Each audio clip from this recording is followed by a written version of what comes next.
This is 5 Live Formula One with Jenny Gow. Hello and welcome to our coverage of the Dutch Grand Prix. 10 minutes to go. The klaxon just rung out here at the Dutch Grand Prix, because the whole of Zandvoort has poured in. The whole, it feels like, of the Netherlands has poured into this beautiful seaside circuit. It's at 4.2 kilometres. They'll have to do 72 laps of it. And the whole time, Max Verstappen, the man in pole position, will be cheered on by over 105,000 people, most of them dressed in orange, who all want their man to win. The clouds just come over. It's getting a little bit overcast here. We've had bright sunshine for the whole of the weekend, but now the temperatures just dip down a little.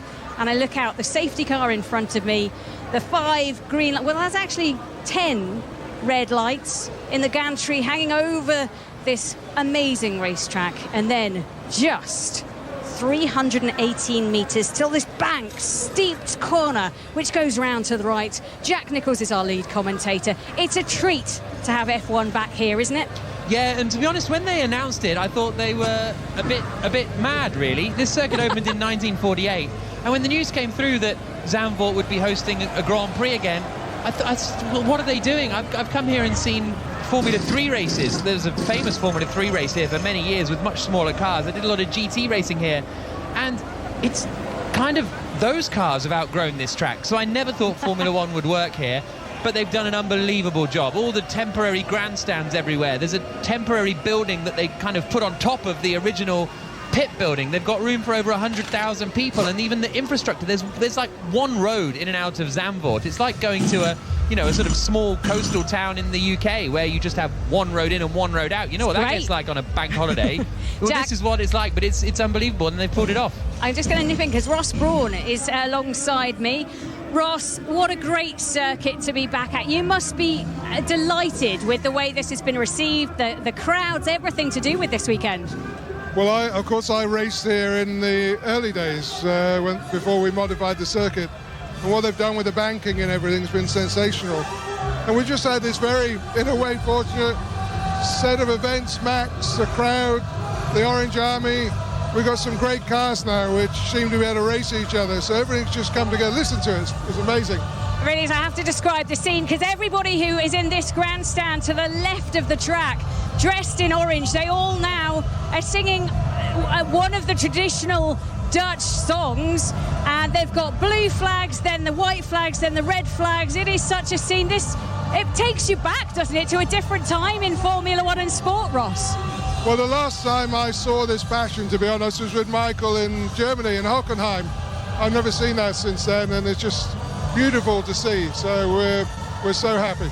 We really are. Ross, I'll let you go because I have to go and get off the grid in just a second. Thank you so much.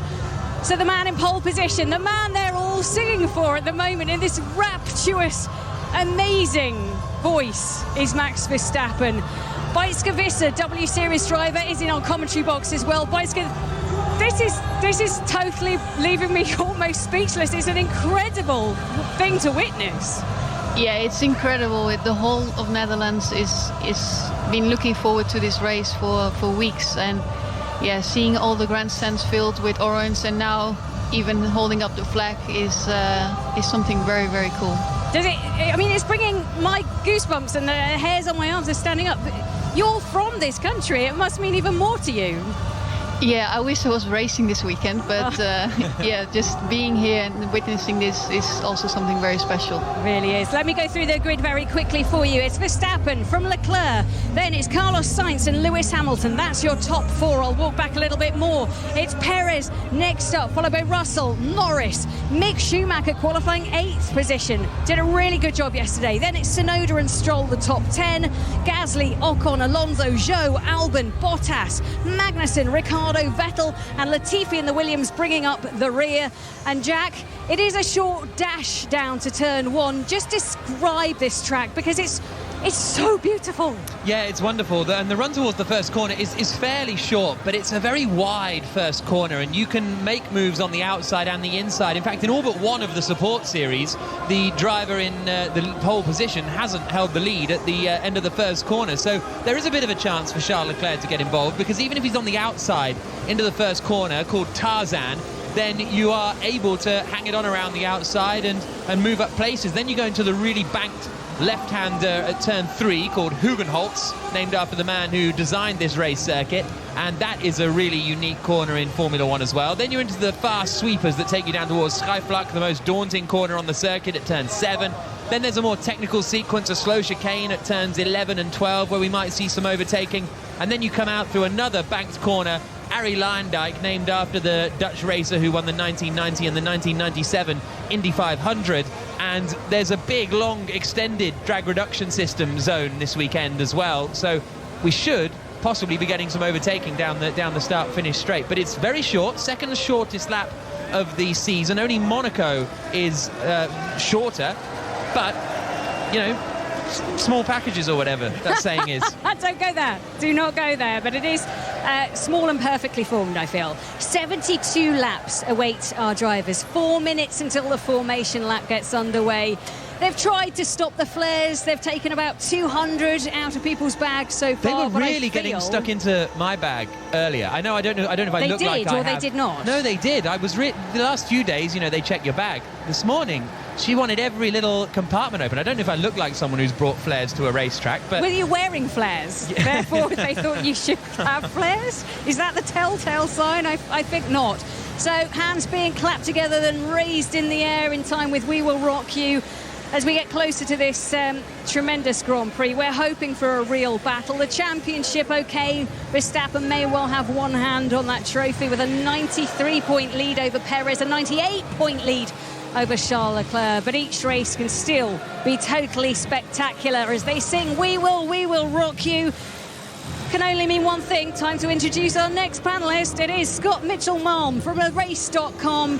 Scott, I keep saying how amazing this atmosphere is, and then they just raise it to another notch. It's a great place to come. Yeah, it's absolutely incredible. I think what we have in Formula 1 at the moment is a few countries now that are really getting behind their driver, and that partisan support, it just offers something special. You think Mexico and how they react to Sergio Perez, obviously Lewis Hamilton's fans in the British Grand Prix, but this is special. I think this is another level. Just talk to me a little bit about the championship battle, because it seems like, you know, 216 points maximum available, and Max could go over 100-point lead today. But there's still plenty of excitement and drama, isn't there, Scott, to be had in this championship? I think the main thing is that race by race we can still have quite an exciting narrative, and the good thing about someone like Max is not someone who plays percentages. He doesn't go for the championship, manage the championship. He wants to win every single Grand Prix. Charles Leclerc wants to win as many Grand Prix as he can to the end of the year. So race by race, anything can happen. Everything's up for grabs. Beitske Visser, tell me what to look out for on the opening lap, because we've got a really hot top 6 on the grid, haven't we, with Verstappen, Leclerc, Sainz, Hamilton, Perez and Russell. Yeah, so the start will be important, and I guess through turn 1 you can go side by side, but then we saw in F2 and F3 as well, if you're not fully alongside you get pushed wide and lose a lot of spots. So yeah, you really have to be careful of your position, and even through turn 3 in the Hugenholtz corner with the banking, you can try to go through the inside and try to slot in front, but then because it's so off camera out of turn 2, there's a risk of losing the rear as well. So yeah, it's tricky to decide where to go. That's what we like, a little bit of trickiness, a little bit of jeopardy. Max Verstappen fans turning their backs a little bit to the actual grid at the moment, just to show the lion on the capes that they've all been given out. Now they turn around and put their eyes down towards the cars as they get ready to go. So our commentary team, Scott Mitchell-Malm, Beitske Visser and Jack Nichols. And we are just a minute away from the formation lap getting underway at the Dutch Grand Prix. The next race in the Formula 1 World Championship. We're into a triple header. Spa last weekend, the 14th race of the season. This, the 15th. Then the Italian Grand Prix next week is the 16th. 22 to come.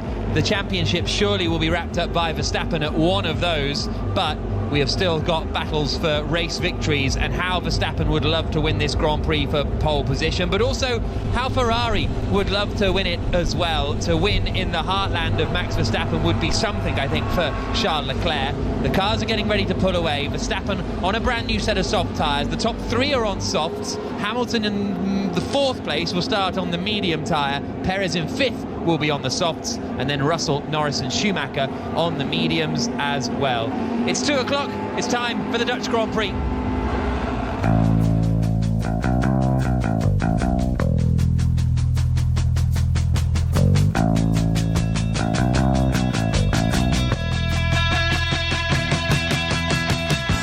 So as the cars make their way around on the formation lap, this is the grid. Max Verstappen is on pole position, the Ferrari of Charles Leclerc alongside him. Carlos Sainz is third in the other Ferrari, with Lewis Hamilton fourth for Mercedes. Fifth is Sergio Perez in the Red Bull. Sixth is George Russell. Seventh is Lando Norris. Mick Schumacher with a strong qualifying in eighth. Yuki Tsunoda also with a strong qualifying in ninth. Equally impressive was Lance Stroll in 10th place, Gasly in 11th, Ocon in 12th, Alonso 13th, Joe in 14th ahead of Alex Albon in 15th, Bottas, Ricciardo, Magnussen, Vettel and Latifi, the 20 drivers.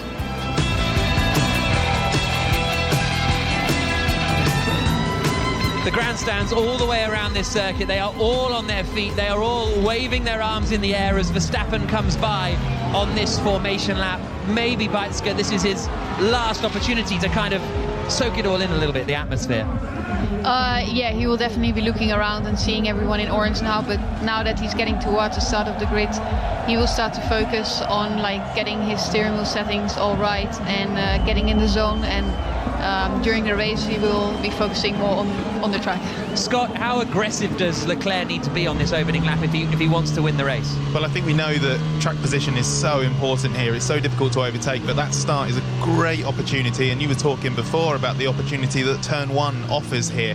Get it done at turn one, you can control the race. Don't get it done at turn one, and you're going to be staring at the back of that Red Bull for quite a long time. Absolutely. So 305,000 fans here over the course of the weekend, and Verstappen, bit of a lock-up there as he tried to get a bit of temperature in the brakes, floored the throttle, and then hit the brakes and had a little bit of a lock-up on the soft tyre, but he was going at fairly low speed, so hopefully that won't have damaged the tyre too much, and he's now, Jenny Gal, pulling up into pole position. He certainly is just in front of me. Obviously, the fans applauding on their feet. Can't wait for this race to begin. It's a new set of soft tyres for Verstappen. Leclerc and Sainz both have used soft tyres fitted to their cars. Okay, so Verstappen will be on pole, Leclerc alongside him, Sainz in third, Hamilton fourth, Perez fifth, Russell, Norris, Schumacher, Tsunoda and Lance Stroll are the rest of the top 10. And everybody in the grandstands now is on their feet with their smartphones out, most of them ready to record the start of this Grand Prix as the nerves begin to rise. 72 laps will take about an hour and a half, and it will be uninterrupted here on 5 Live. Pole position for Max Verstappen. Leclerc is second, Sainz is third, Hamilton is fourth.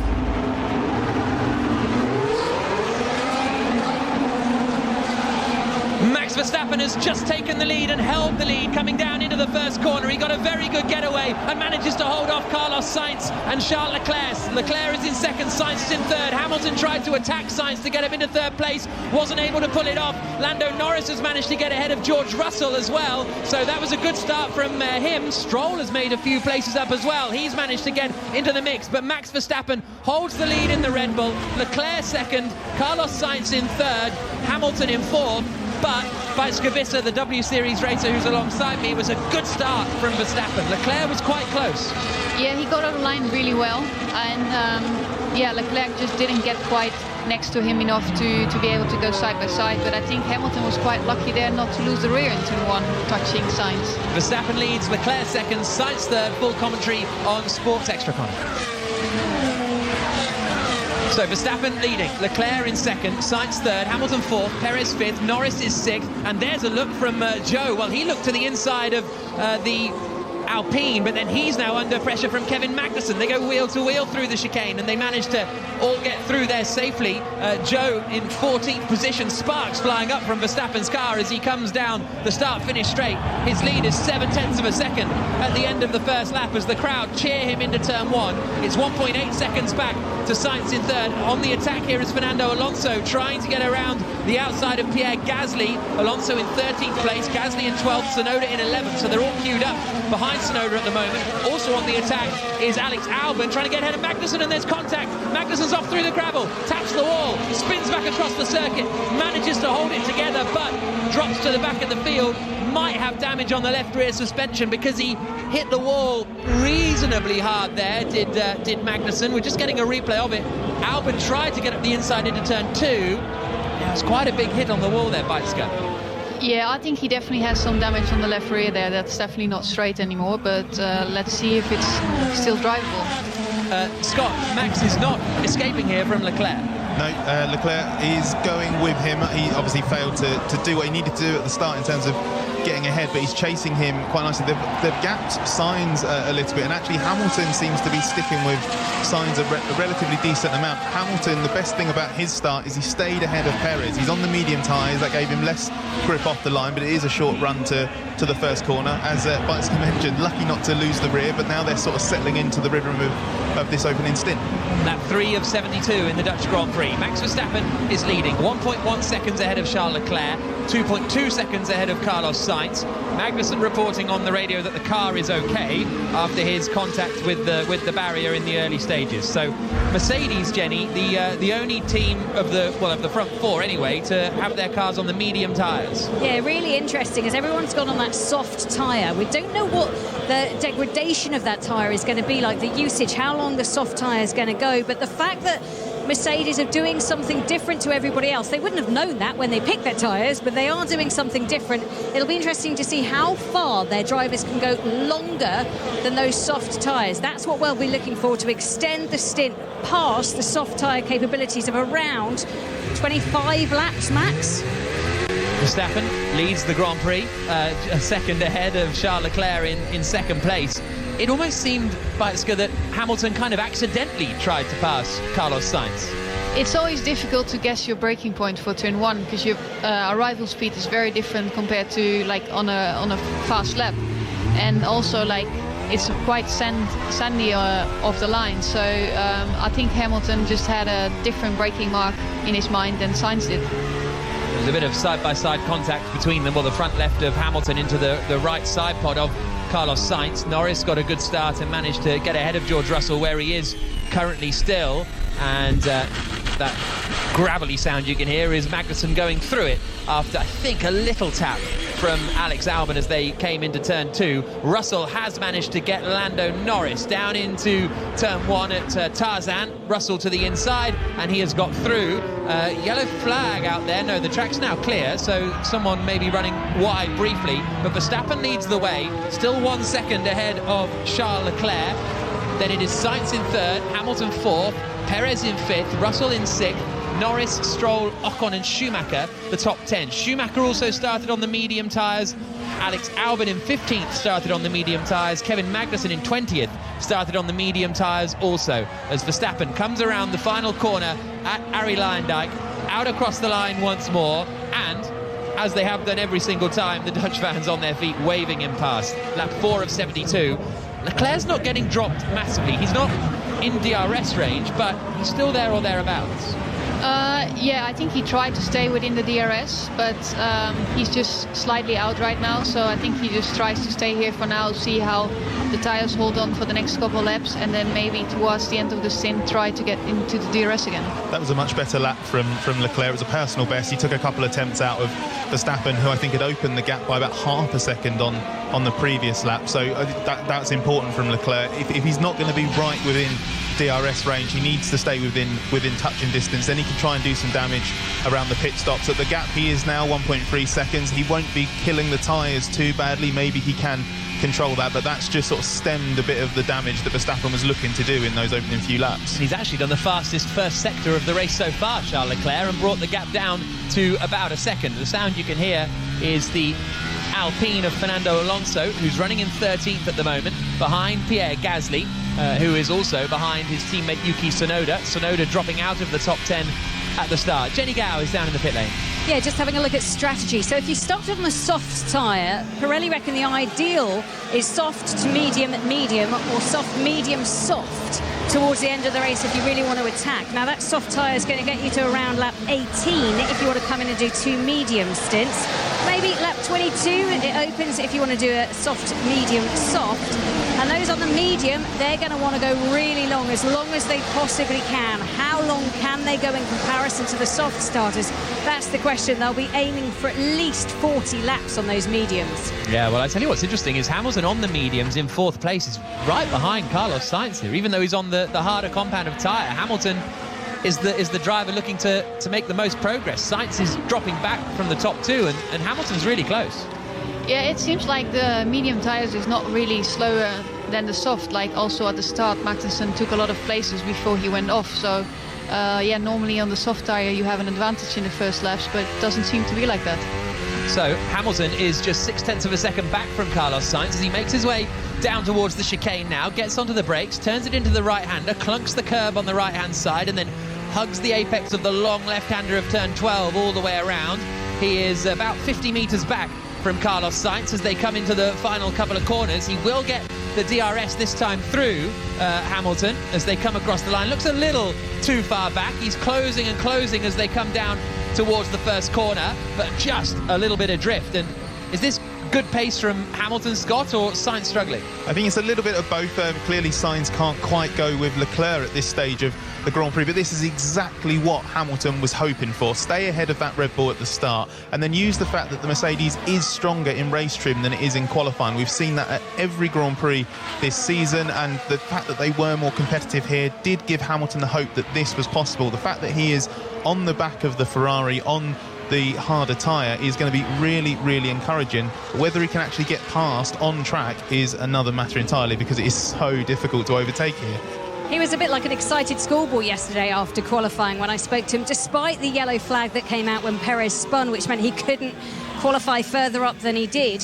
He still was excited by the prospect of this race, excited by the Mercedes and how it felt. He said some days that car feels like you got out of bed on the wrong side, but today he said it felt like I got out of bed on the right side. Let's hope it's the same tomorrow, and he gave a little wink. Well, I have no knowledge of which side he got out of the bed on today, but it seems pretty positive as he's chasing down Carlos Sainz. They come across the line to start lap 8 of 72. Now on the previous lap, Charles Leclerc set the fastest lap of the Grand Prix, but this lap he was quite a little bit slower actually, 0.6 slower than Max Verstappen. So the gap's ebbing and flowing, and it's suddenly back up to 1.6 seconds where it had got down to a second before then. Hamilton a little loose. Here comes Alonso just nosing to the inside of Pierre Gasly to try and distract the Frenchman in their fight over 12th position that is still ongoing and is probably the closest wheel-to-wheel fight on the circuit at the moment. Coming into turn 3 at Hugenholtz, Alonso looks to the inside, but it is still the high line around there for Pierre Gasly, and he holds on to 12th spot. Alonso and Alpine looking to score as many points as possible in their fight for 4th in the Constructors' World Championship with McLaren. McLaren currently running with Norris in 7th and Ricciardo down in 16th, who is caught up behind Alex Albon's Williams. So at the moment, McLaren would be outscoring Alpine as it stands, but still a long way to go. Lap 8 of 72, W Series racer Beitske Visser and journalist for therace.com, Scott Mitchell-Malm, alongside me, Jack Nichols, and Jenny Gow here in Zandvoort. About half an hour, well, half an hour if you're lucky, drive north of Amsterdam. It's half an hour on the train, so we can call it half an hour north. Lap 9 of 72, and west, my producer's telling me. Are we west? Yeah, I guess we're sort of west. Let's call it northwest, and it's even. Here's Verstappen's radio. Okay, we may expect both Ferraris to begin to push. I'll keep you posted.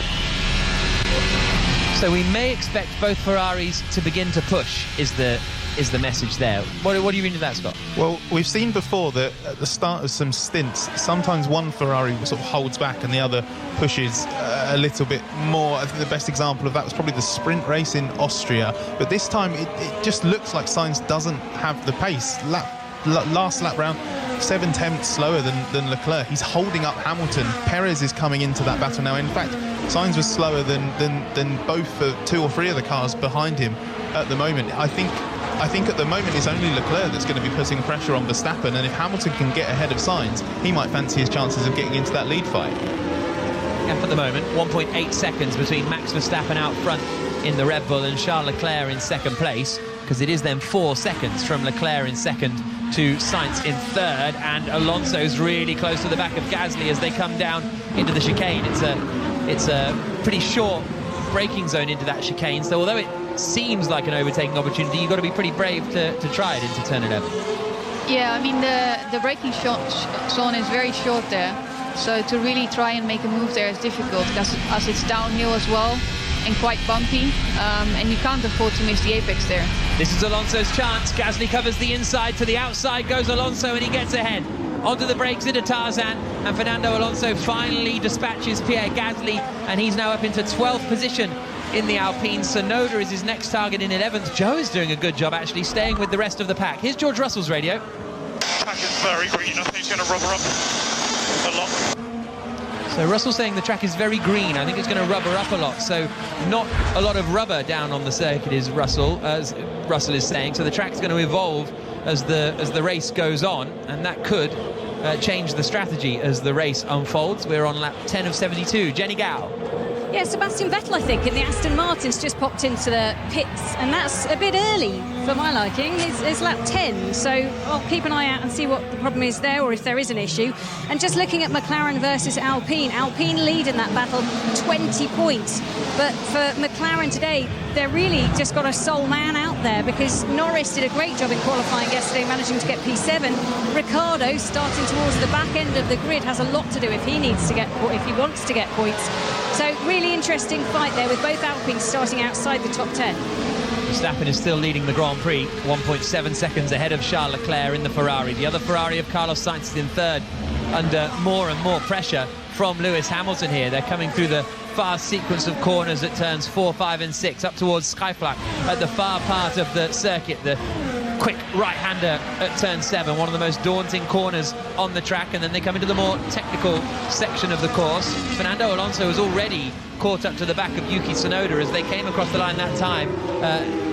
There was 0.4 of a second between them, so Alonso right on the back of the Japanese AlphaTauri driver in the fight for 11th place, and Kevin Magnussen has started to make a bit of progress. He's caught the back of Nicholas Latifi. He sent it in very, very deep into turn 1, and actually hasn't managed to hold it into Tarzan. Looked as though the move was done there, Beitske. Yeah, I think he just slightly braked too late, and on the inside is quite a bit dirty as well. And the track is not very smooth here either, so it's difficult to find your braking point off line. Just a quick point on Alonso, who is really putting the pressure on Tsunoda now. He is out of position in this race. He thought he had the pace to qualify 6th or 7th, but he got held up by Sergio Perez in Q2. That's why he didn't make the top 10 shootout in qualifying. So he is a man on a mission, and as they come through the final corner there, we've got the DRS open. He's right behind. Showing high deck. And Alonso's on the attack again, this time to the inside at Tarzan on Yuki Tsunoda, and he manages to make the move, so he's putting himself more into position. The radio message from Norris was that saying they're seeing some degradation on the tyres of those who started on the soft tyres, and Pierre Gasly has come into the pits for a new set, as has Daniel Ricciardo. So Ricciardo going out on the mediums, Gasly leaving the pit lane, I presume also on the mediums as he emerges and rejoins the circuit, Pierre Gasly. So some early pit stops coming in, Jenny, to join Sebastian Vettel. Yeah, really curious. I spoke to the team at Aston Martin. They said Vettel's was planned. That makes more sense now with other teams coming in. So 10 laps on those soft tyres for Sebastian Vettel. Ricciardo managed 11, as did Gasly. They've all gone onto the medium tyres. I think the complexion of this race will change with strategy calls being made right now. Max Verstappen's lead is now up to 2.2 seconds. So will Ferrari try the undercut, or are they a little bit too far out of that window? Certainly the problem for Hamilton is that while he could try the undercut as he's trying to get past Carlos Sainz in 3rd place, so come into the pits, put on some new tyres and go quicker for a lap, so when your rival pits you're already ahead of them. Hamilton doesn't want to pit early because he's got the medium tyres on, so he wants to make them last. Yeah, I think maybe his strategy should be to stay as close to Sainz as possible, because most likely when Sainz pits he's going to get in some traffic with the other medium tyres. So by that time Hamilton might have some clear laps and might actually do an overcut. Yeah, Fernando Alonso has just pitted, and that will be as a reaction to Pierre Gasly's pit stop, who was just behind him, but I think he's going to emerge still in front of Gasly. Alonso, yes he is. So Fernando Alonso holds the position from Pierre Gasly. We'll see whether Yuki Tsunoda decides to come into the pits. So Alonso was about 3.7 seconds back from Schumacher, so he's got some clear air now as he gets a little loose on the exit of Hugenholtz. We're on lap 13 of 72, and Verstappen's lead is just starting to stretch a little bit. Hamilton is still right in there behind Carlos Sainz. I'm slightly confused about the tyre that Alonso's gone on to. He's still gone onto the hard tyres, and I don't recall anyone saying after Friday that the hard tyre was going to be particularly usable. He did have alternative options. He started on the soft. He had a new set of mediums he could have gone on to. He had 2 sets of softs as well, 2 new sets of softs he could have used. So they could have tried a soft, long middle stint on the medium and then soft at the end. But clearly they want to extend this middle stint as long as possible. Let's see if Alpine know that something that a few other teams on Friday didn't. Yeah, well, these are the hardest 3 compounds in the range that Pirelli use over the course of the season. Into the pits now comes Yuki Tsunoda. Max Verstappen continues to lead, 2.5 seconds ahead of Charles Leclerc at the moment, but the big fight is in Carlos Sainz in third in the Ferrari, under pressure from Lewis Hamilton. Hamilton having a storming run in the Mercedes. He's on the medium tyres, Sainz is on the softs. We're sort of entering a pit stop window now as well, but Verstappen, broadly speaking, is in control in the early stages. Hamilton's so close still to Carlos Sainz. That hard tyre for Alonso is going to be very interesting. Schumacher pitted and I think is going to emerge still ahead of Fernando Alonso. We'll wait and see where they shuffle out. As Schumacher's just exiting. He's just coming through the first sector now. I think Alonso's ahead of Schumacher here. I think Alonso's managed to get the undercut. Into the pits though comes Carlos Sainz from third place. The Ferrari driver, who was under big pressure from Hamilton, is into the pits. Looked like a pretty late call tyre-wise. They were sprinting out to get the tyres ready, and it's a slow pit stop. And also into the pits has come Perez, and Sainz's race is done. He's still in the pits. I'm sure they didn't have the tyres ready at Ferrari. People were sprinting out. He's gone into the mediums. I think there's been a huge tyre mess-up in the pit lane for Ferrari. Quelle surprise, 12.7 seconds, Sainz's pit stop. And, well, we'll get a replay of it, but I'm sure that I saw people running around as he was coming in. And that's another disaster for Ferrari. It's such a problem for them. They keep finding ways to compromise their Grand Prix this season. Obviously, Sainz didn't look like he was going to get into that lead fight, but it's just another Ferrari mistake, and it frees up Lewis Hamilton completely. He is now unleashed on those medium tyres. He's so good at managing them, and now he's got no threat from the Ferrari he was fighting. So was there not a rear left tyre? I can't quite see. He's running there. Here's Sainz's radio. Oh my God. Yeah, exactly. So I think, and Sainz is actually, Perez hit a wheel gun on the way out, but which was not ideal. But we're not. They left the gun out. Yeah, we saw. Okay, so Perez saying they left the gun out. Yeah, there was no rear left tyre. Wasn't ready. We spoke to Eddie Irvine on the grid before the start of the Grand Prix, and he famously had a problem putting a rear left tyre on. What was that?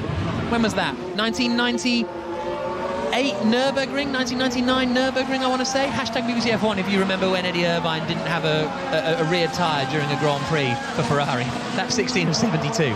Verstappen leading 4 seconds now ahead of Charles Leclerc. Hamilton is now promoted to third then. Russell is now promoted to fourth position. Fifth is Lando Norris, sixth is Stroll, seventh is Ocon, eighth is Perez. So he's now the first of the drivers to have made a pit stop. He's on the medium tyre and he's running in 8th place. He's ahead of Albon in 9th, Bottas in 10th, Sainz, Alonso, Tsunoda, Gasly and Zhou the top 15, Schumacher, Vettel, Ricciardo, Magnussen and Latifi, the 20 drivers still running. Jenny Gao. Yeah, lap 16, and it's really interesting looking at the divergence of strategy now. It's what we long for in Formula One. So Alonso, he's done the last 3 laps on the hard team radio. Yeah, tyres are not too bad. Understood, thank you. Verstappen saying the tyres are not too bad. Jenny? Yes, so Alonso's on the hard, and the team say they reckon the one stop does have potential. So let's see what happens with that one.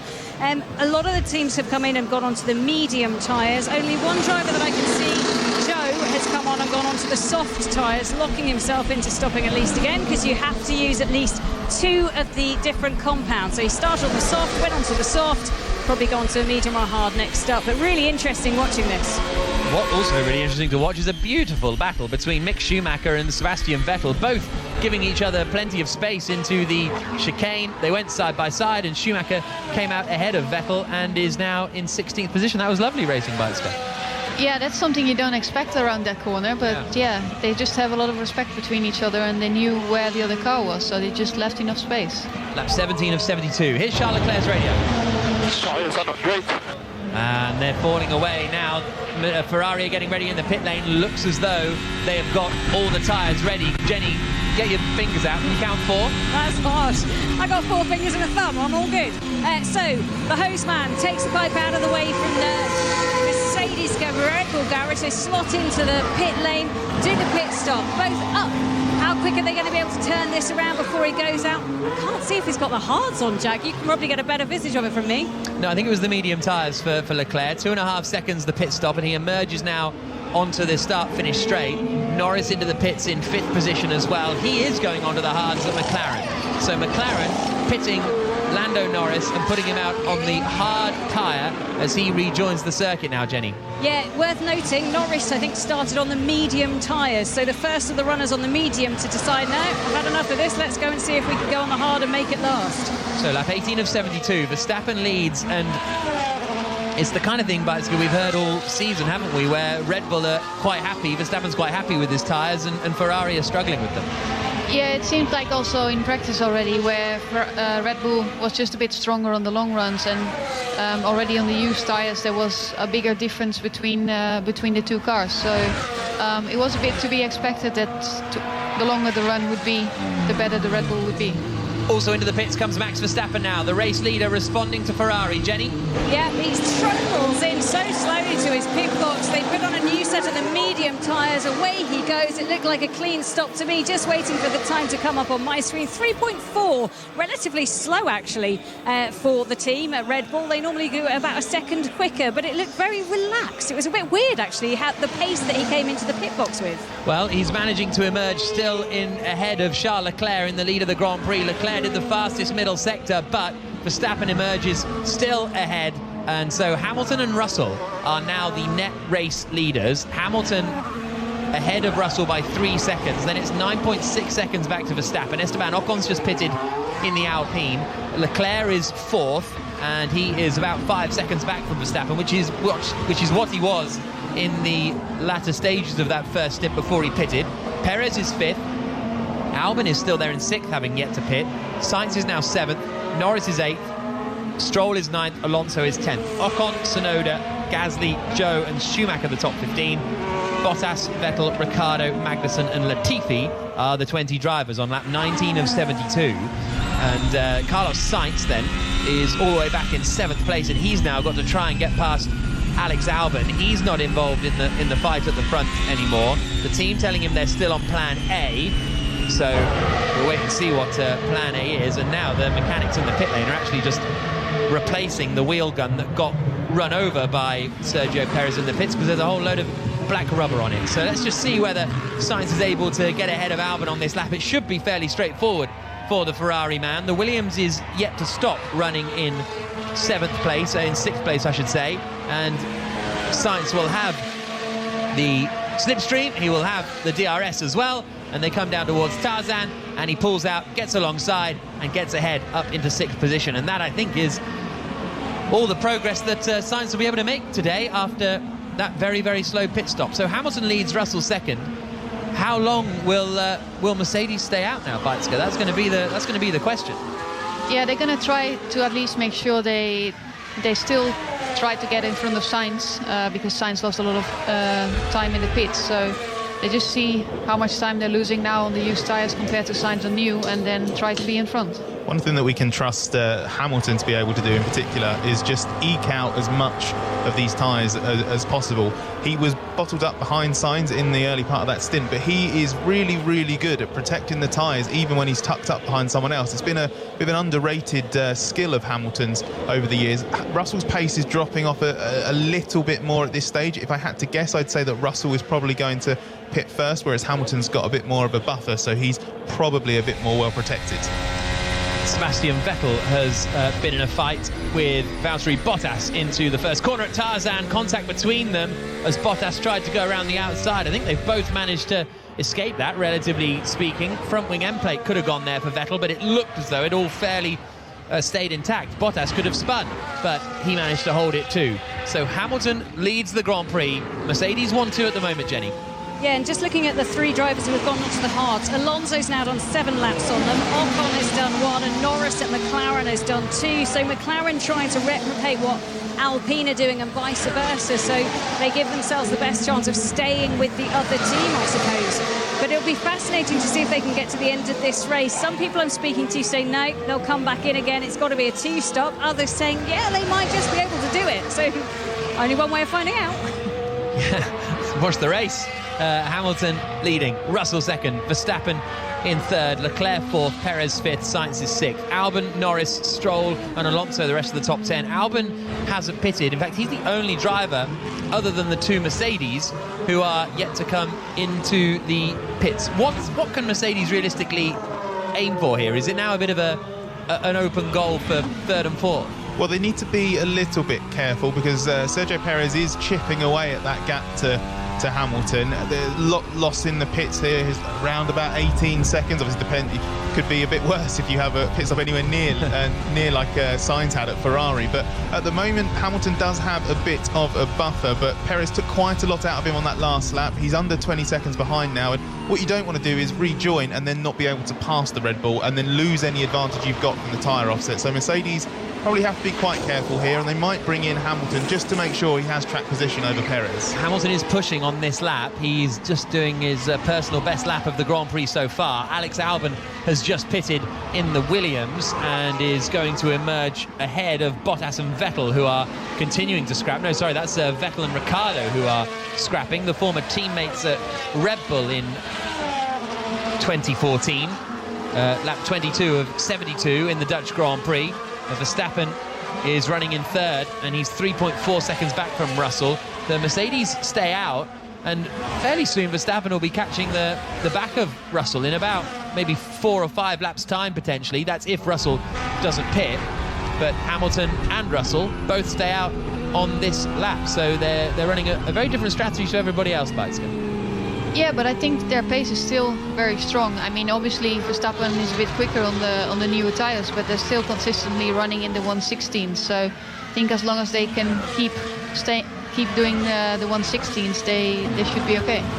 Yuki Tsunoda is still ahead of Pierre Gasly in their fight over 11th place. The 2 AlphaTauri drivers are on the medium tyre. As Jenny mentioned earlier on, Joe has gone out on the soft, as has Valtteri Bottas. So Alfa Romeo deciding to go on the soft tyre for this second stint of the Grand Prix. So they're sort of locked into a 2-stopper because they definitely won't be making it towards the end of the race. Sound you can hear is Max Verstappen onto the brakes into 11 and 12 once more, running in third position, 3 seconds or so back from George Russell, who's in second place in the Mercedes. Lewis Hamilton is leading the Grand Prix, but the Mercedes are yet to pit, and if they were to pit now, they'd emerge approximately in third and fourth positions ahead of Sergio Perez, but they stay out for another lap. So really going aggressive on this extension here, Mercedes. And to be honest, if they've done 24 laps on these mediums, they're getting into the realms of them having a definite one-stopper. They've got options available to them, which I think is something that other teams, not in this lead fight necessarily, but throughout the field, didn't really have. But Lando Norris is one of the few drivers that is on the hards, for example, but that is because he didn't have a set of mediums to go onto, so locked into something like that. Whereas Mercedes do have this flexibility. I don't think it was expected that many or any of the front runners would really start on the mediums.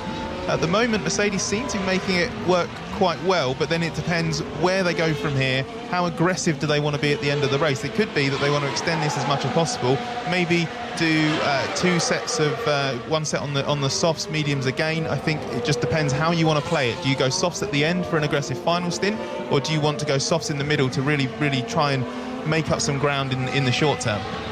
Just looking at the pit wall, actually, 4 men sitting down, looking at their screens, having a bit of a conversation with each other, and James Vowles in the middle of them, standing, one leg up, just looking on, using the intercom to talk to everybody in his team here and back in the UK.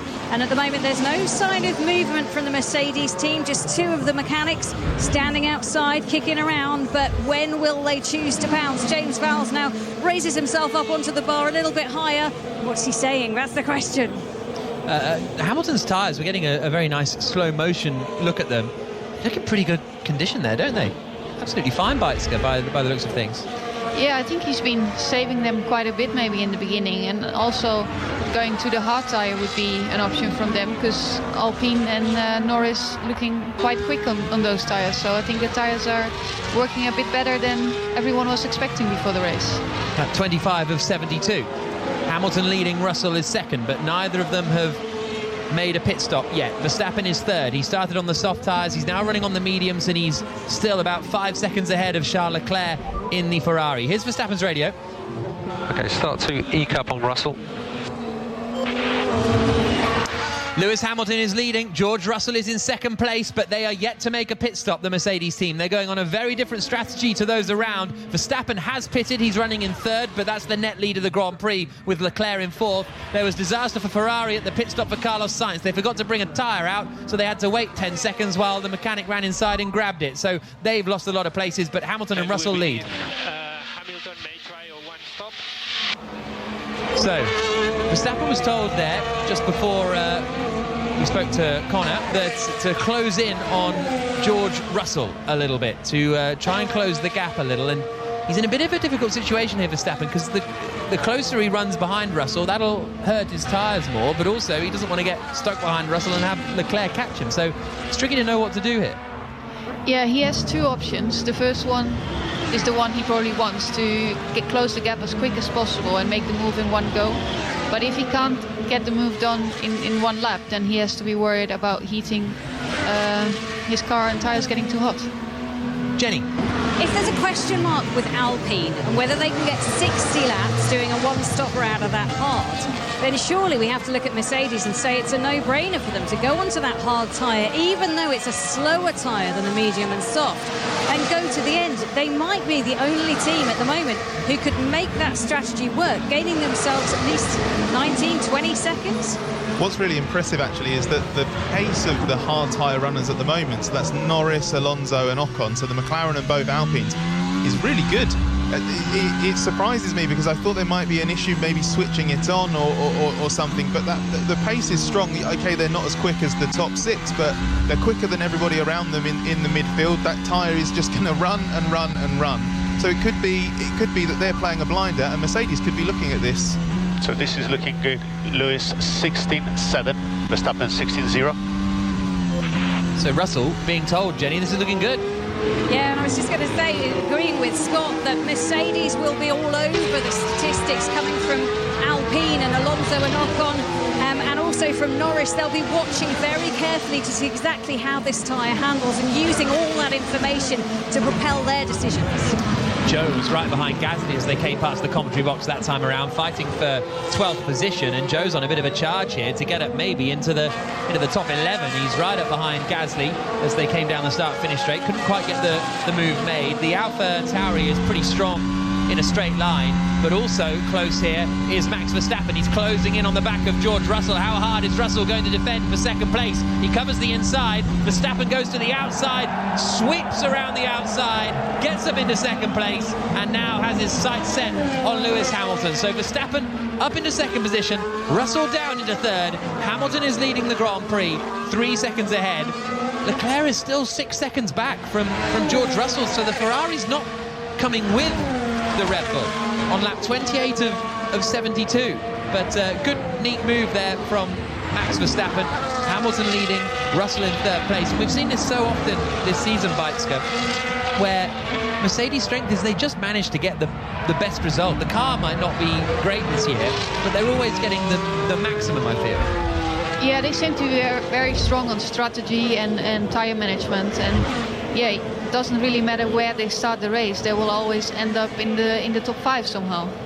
So, Scott, Hamilton leads the Grand Prix. Obviously Verstappen's closing in here, but Leclerc's not making any inroads.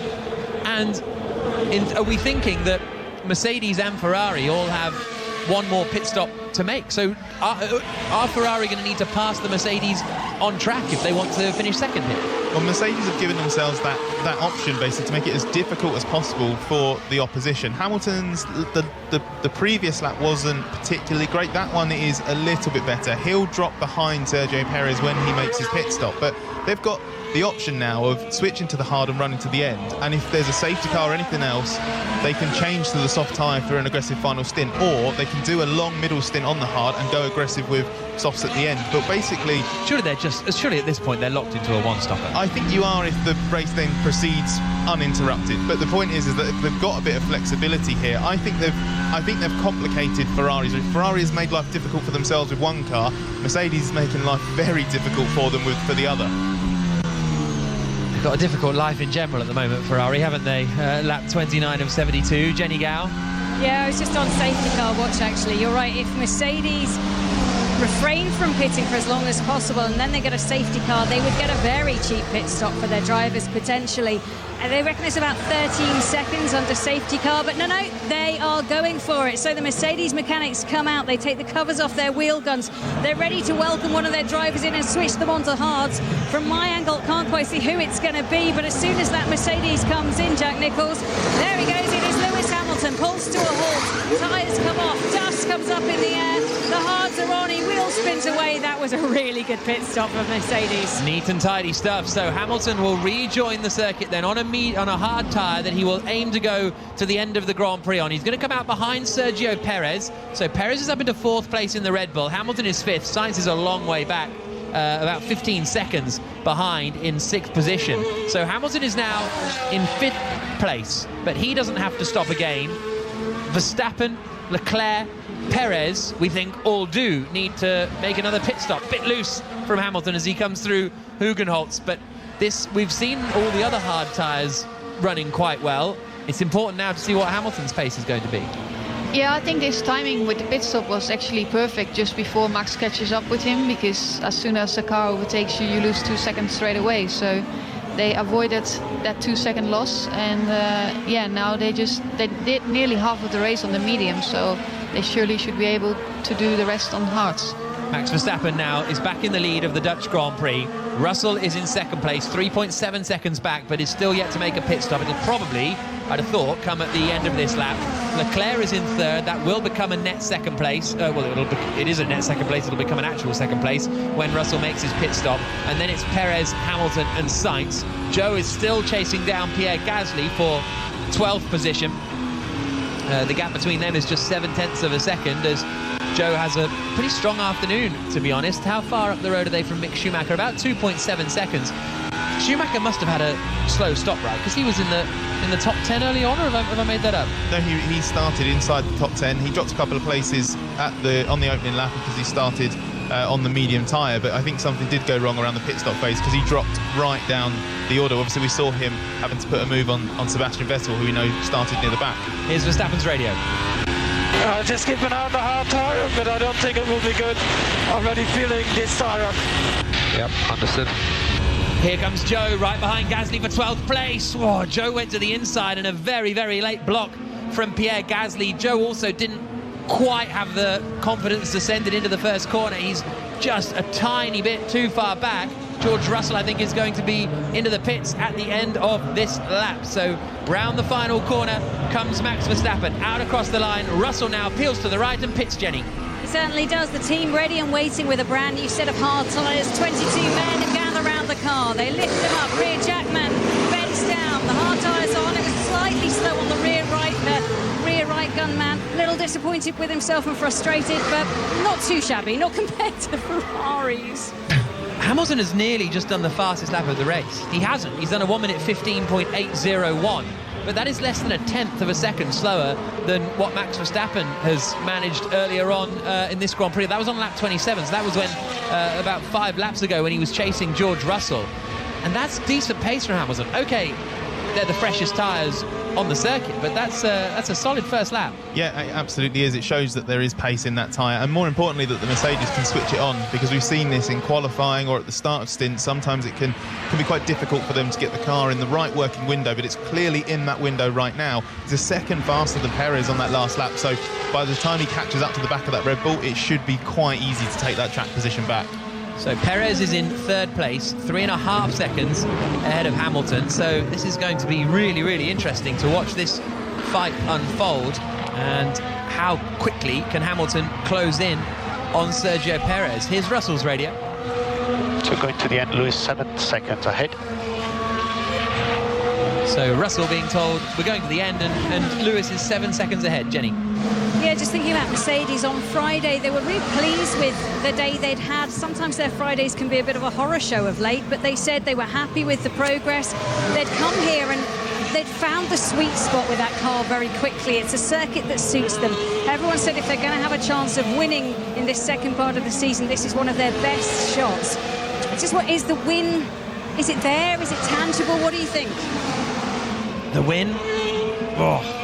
I think it's a little far. Verstappen is controlling this race, but Yeah, I think even if Verstappen has to do another pit stop, he will probably be just behind or catch up very soon, because then he will have soft tires. So I think Verstappen is looking very strong here, but I think for second and third they can definitely fight. Yeah, Verstappen's got so much flexibility in front of him in terms of what he can do strategy-wise. You know, he talked about maybe readying the hards. He does have another new set of mediums as well, I think, that he can go on to. So they can cover Mercedes every which way. But if I'm Ferrari, I'm getting quite nervous now. I think Leclerc could be very vulnerable to certainly at least one Mercedes. Lap 34 of 72, almost at half race distance. That is journalist for therace.com, Scott Mitchell-Malm, alongside Beitske Visser, the W Series racer. Myself, Jack Nicholls. Jenny Gow is down in the pit lane, and Max Verstappen is leading the Grand Prix, 8 seconds clear of Charles Leclerc. Perez in third. The gap has come down to 2.4 seconds to Hamilton in fourth. So Perez is going to be under pressure. That last lap time from Hamilton, well, Russell did the fastest lap of the race on that last lap. Hamilton took 7 tenths out of Perez. He also took 4 tenths out of Charles Leclerc. Leclerc is 10 seconds up the road, but more pit stops to come for the front runners, we believe. Lap 34 of 72. Also worth pointing out, I don't think I've said it, that Joe, even though he was fighting with Pierre Gasly, who has now pitted, he does have a 5-second penalty for speeding in the pit lane, which was the same penalty that Leclerc got at the last Grand Prix. And I always thought it was a drive-through penalty for speeding in the pits, but it turns out to be a 5-second penalty now. And Daniel Eckersley helped me out on hashtag BBC F1. It was the 1999 European Grand Prix at the Nürburgring, where Eddie Irvine didn't have a rear left tyre. Into the pits comes Mick Schumacher, a new set of hard tyres going on the Haas. Another slightly sticky stop for the Haas team. Lost about 2.5 seconds in that as he rejoins the circuit, and Hamilton now is just 1.3 seconds back from Perez, and he does the fastest lap of the Grand Prix. Jenny Gow. Yeah, just looking at Mick Schumacher, as you said, slightly slow stop, his second stop going from the medium tyre to the hard tyre. Team radio. We don't believe we can manage to do plan C. So Leclerc being told, we don't believe we can manage to do plan C. So whatever plan C was, they're not going to be doing it. I wonder how many plans they have then. It's mad, isn't it? We've heard plan D before, I think, Jenny. Have we got further than D in the alphabet? I think it was McLaren, was it last week? I think we got quite a plan E, I think, was talked about. I think it was plan E, and Lando Norris had no idea what it meant by the end of the race. We just stick with plan Gow. Love that plan. It was a front jack issue, by the way, for Mick Schumacher as Valtteri Bottas comes into the pits for his second stop, going from the soft onto whatever he chooses. Front jacket issue for the Mick Schumacher car. The other Haas comes in right now. The car wouldn't get dropped down, so a little bit painful for them. Andrew Benson, the BBC's chief F1 writer, has texted in to say we've had plan F from Ferrari, I'm sure. Here comes Hamilton. He's right behind Sergio Perez now. The battle for third place. Perez covers the inside. Hamilton sends it to the outside. Perez locks up. They almost bang wheels. Hamilton sticks it in there. Perez runs him out of room, runs him out of road, and holds on to third position. But Hamilton had given Perez plenty of room on the inside, but Perez's lockup almost took him into it. I'm sure without that lockup, Hamilton would have gone by straight away, but he had to avoid a collision there. So, it was trying to be safe from Hamilton's side, but he's definitely not happy with that. No, absolutely, and he's left Perez plenty of room because, of course, he didn't leave Fernando Alonso much room at the last Grand Prix at Spa on the opening lap, which ended up spinning Hamilton out of the race and led Alonso to be a bit annoyed on the radio. The two made up. Not that they ever really fell out earlier on this week. And Hamilton is now on the back of Perez coming into the chicane. He's a little too far back as he still sends it to the outside coming into turn 11. Gets Perez offline and now gets on the power coming out of turn 12 down towards the final couple of corners. And this time around over the start-finish straight, it should be a fairly straightforward move for Hamilton. Comes out of Harry Lyndike, opens the DRS, comes past us in front of the commentary box and is right underneath the rear wing of Perez down towards turn 1. That Red Bull is so quick in a straight line though, Hamilton's going to have to go the long way round, and he does pull it off this time. Hamilton up into third place then, and is now 9 seconds. Oh, he's got a very, very dodgy rejoining Sebastian Vettel ahead of him. Perez might try and take advantage of that. Perez lunges to the inside in turn 3 at Hugenholtz, but Hamilton hangs on around the high side of the banking and keeps the place. But Sebastian Vettel is still right in front of the two of them, and Perez is looking to the inside into Sky Flag, and he just about manages to bail out before they make contact. Hamilton now has cleared Sebastian Vettel. Oh, Perez was getting quite excited there, wasn't he? That was a risky one. I don't think that's a corner where you really should try and move. Yeah, it's very tricky there. It's very tight. So, really close fight there with Hamilton. Got around the outside of Perez. That looked like the move done, but it was when Sebastian Vettel came out and just kind of plodded around on the racing line that it got a bit tricky. Especially as Vettel then only a few corners later decided to move aside and adhere to blue flags. I mean, he could have got out of the way sooner. I think it's complicated for both drivers there. It's dithering in the middle of the road there, I think, that's a bit wrong from Sebastian Vettel. Makes Hamilton's life a lot harder than it needed to be. But I understand in the sweeps that follows, there's not a safe place to move aside. Max Verstappen is leading, 9.4 seconds ahead of Charles Leclerc. Hamilton has just overtaken Sergio Perez. He's up into third place, and he's got a shot at taking second from the Ferrari of Leclerc. So fight on for second, but Verstappen leading the way. Hamilton then in third, but Perez fourth. Russell is fifth. Russell's the second back from Perez now, so this will be another fun fight, because Perez didn't want to give that place up, did he? No, he seemed to try to defend it as much as possible, also to try to keep the gap to Verstappen probably. Lap 38 of 72. Verstappen leading, Leclerc second, Hamilton third. Hamilton 9.5 seconds back from Leclerc. That last lap doesn't really count because he was fighting with Sergio Perez, in fact. But on this lap, Hamilton's on his way to set the fastest lap at the Grand Prix. Russell is now right on the back of Perez, so he's going to try and get up into fourth place ahead of the second Red Bull. They're coming into the final corner now, and this is going to be another really tight opportunity for Russell to get ahead of Perez. The straight line speed in that Red Bull is huge, so even with the DRS and the slipstream, Russell is going to have his work cut out. Perez covers the inside. Actually, Russell's closer through Harry Lyndike than Hamilton ever was, and he manages to get the move done straightforwardly. Gets up into fourth place. Hamilton third, Russell fourth, and they don't have to pit again. Verstappen leading, Leclerc second, Hamilton third, Russell fourth. Fascinating Grand Prix here from Mercedes' point of view, Jenny. Yeah, absolutely. I mean, Russell's tyres are only 7 laps old. Compare that to Perez. He's done 22 laps on those medium tyres already. The most anyone's managed to do on those was 29, and that was, it must be 30 actually, that would have been George Russell. So watch out for that. They're going to have to start to think about pitting sooner or later, aren't they? Because those tyres are not going to hold on forever. The only people who can do that really, I think, are the Mercedes. And Mercedes shown everybody a bit of a strategy masterclass. Max, what are your thoughts on tyre compounds? This doesn't really feel spectacular. Understood. So Verstappen is saying he's not loving the mediums, but he also said earlier that he doesn't really want the hards either, and the softs feels like a bit of a risky choice. So they've got a big decision to make here. Both Verstappen and Leclerc will be having the same thoughts. Yeah, I mean, if he wants to go back to the soft, he still has to extend this stint quite a bit further, because the softs are not going to last 30 laps. Past half race distance in the Dutch Grand Prix here on Sports Extra. Beitske Visser, the W Series racer, alongside me, Jack Nichols. We've got Scott Mitchell-Malm, journalist for therace.com, with us in the commentary booth as well, and Jenny Gao has thoughts. I do. Sometimes they're useful, sometimes not so much. Zhou Guanyu, he managed to get those soft tyres on his opening stint. They were used as well to go 25 laps.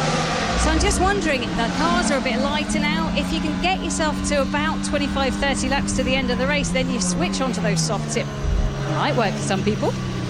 Yeah, it's potentially. I guess it depends what's the risky strategy and what's the safe strategy. Surely for Verstappen, he can whack mediums or hards, and it won't really make any difference, and he'll go to the end. But Leclerc's got a big choice to make here, I think. Yeah, the interesting thing now, looking at the compounds that everyone's on, that more than half the field is now out on the hard tyre, which didn't come up at all in tyre supply Pirelli's pre-race estimates for what the fastest strategies would be. I think everyone's learning from that early move from the Alpines and the McLaren.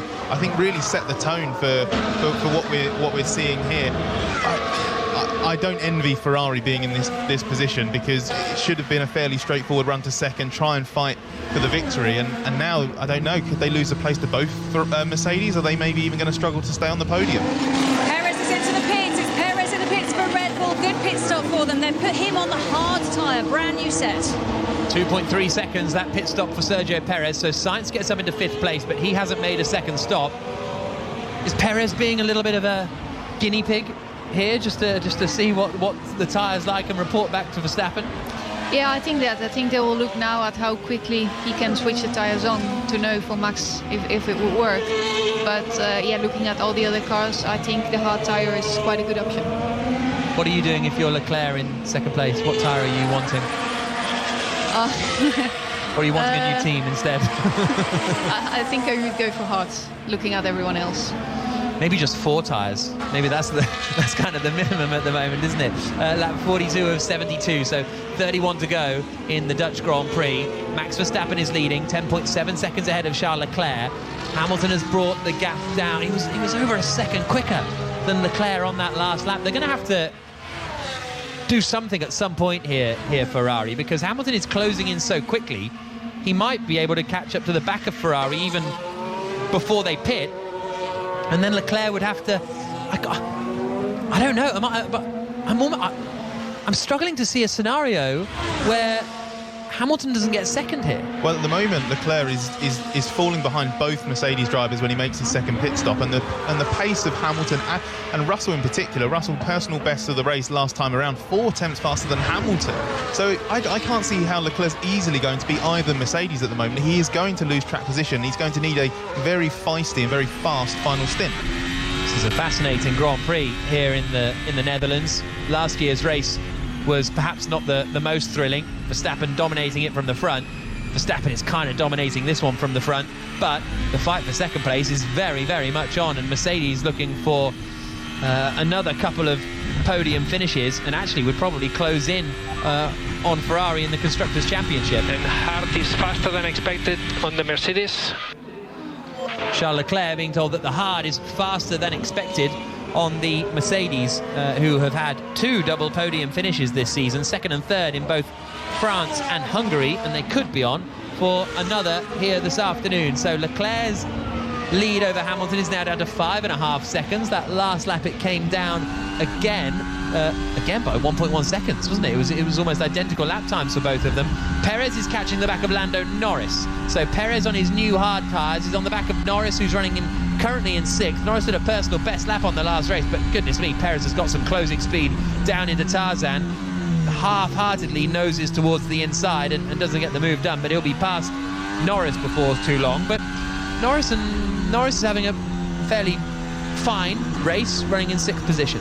Norris is doing a good job of taking advantage of the good first lap. The starting position he had versus the Alpines was important for McLaren. He is maintaining that advantage. He's only a few seconds up the road, though. The really interesting thing there, though, is we've got a reference time from Perez. In plan C, we will go to overtaken. We'll finish P4, 30 laps to go. So, right, Leclerc being told, well, basically being told if we do one option, then we'll end up in 4th place at the. He's going to end up in 4th place at some point. Anyway, whenever he pits, really interesting from Ferrari here. Lap 44 of 72, and although we are. And Carlos Sainz is going to come into the pits at the end of this lap then. So Sainz in 5th position is going to pit by the looks of things. Perez is right behind Lando Norris. This will be for 6th currently, but it'll become 5th position as Sainz now makes his way into the pit lane, Jenny. Yeah, it certainly does. They have 4 tyres, which is a bonus for them. It's a hard, but it's another slightly slow stop, I would say, for Sainz. He's gone back out now. Is he now the guinea pig for Leclerc? It looks like it, and Tsunoda's off. Tsunoda looks like he's broken down. Tyres not fitted, tyres not fitted. Copy, slow down. The tyre's not fitted, and this could be the thing that saves Charles Leclerc potentially, because this could be a virtual safety car or a full safety car. The AlphaTauri team are screaming on the pit wall at each other because Yuki Tsunoda says the tyres haven't fitted. He's pulled to the side of the road, and Ferrari are ready now for Charles Leclerc, but it hasn't been deployed. The safety car or virtual safety car has not been called yet, and so Ferrari have sort of missed that chance with Leclerc because he makes his way around. Tsunoda is now driving again. Tyres are okay. Start again. Tyres are okay. The team saying no, the tyres are fitted. Yuki saying the tyres aren't fitted. Well, that's a strange one. Never seen that one before. Tsunoda pulling off at the side of the circuit and saying the tyres aren't fitted, but they're saying it's okay. That's a really strange one. But he's still driving slowly as well, so he still doesn't trust it. No, so there must be, and he must have stopped because he felt that he felt something wrong.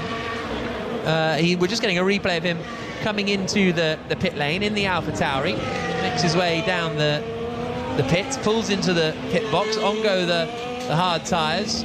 Everyone was happy in the pit lane. There was no sort of waving at each other afterwards. So Yuki Tsunoda, because he must have felt they were loose. I presume you can feel when a tyre's not on properly. That's just one of the stupidest questions I've ever asked. Yeah, you can feel it in your steering wheel. It starts to pull one way and it feels a bit wobbly. So, yeah, you don't stop your car if you don't feel that, I assume. Yeah, exactly. Into the pits comes Charles Leclerc from second place. Jenny? Yeah, he's on the medium tyres, slides in very slowly to his pit box. They put on a new set of the hard tyres. He wheel spins away. Heartbreak for Leclerc for a moment then with Tsunoda. He thought maybe a safety car would save his race for Ferrari. I think that's it. Game over, potentially. Well, he's going to emerge in 4th position behind the 2 Mercedes. Vettel is fighting with Mick Schumacher again. So those two have been squabbling all afternoon. Both have made 2 stops and they're running in 15th and 16th places. But the question now is going to be the Ferrari pace with Leclerc in 4th position. Verstappen leads. 2nd is Hamilton. 3rd is Russell. 4th is Leclerc. Tsunoda's back in the pits. They changed some of the tyres.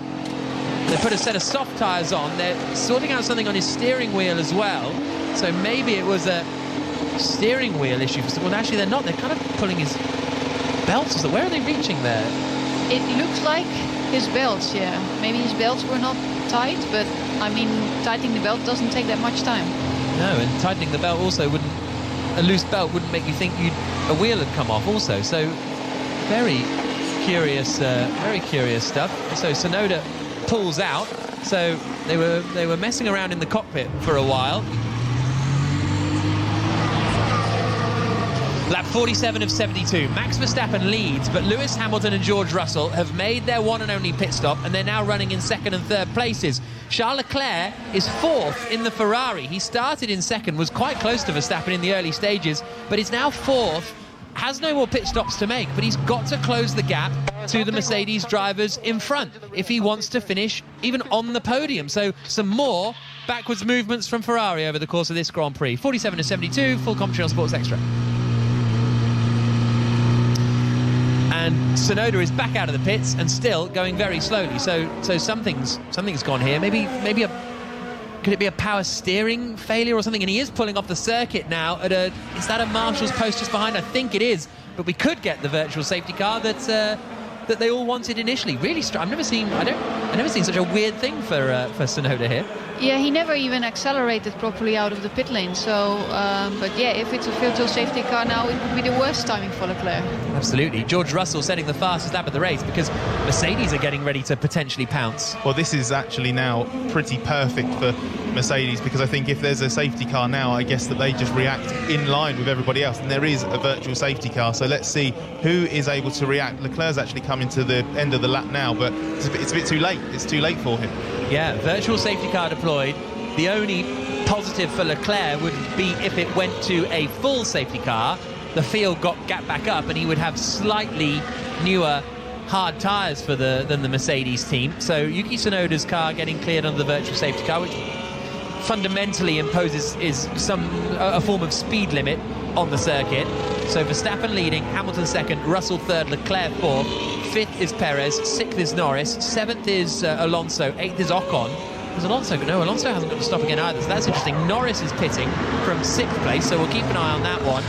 Alonso is pitting also in the Alpine. Then it is Ocon in 8th, 9th for Sainz, 10th for Stroll. Oh, he had to be held quite a while there, did Norris, because Alonso was coming in. It's a slow pit stop for Alonso as well. Stroll in 10th.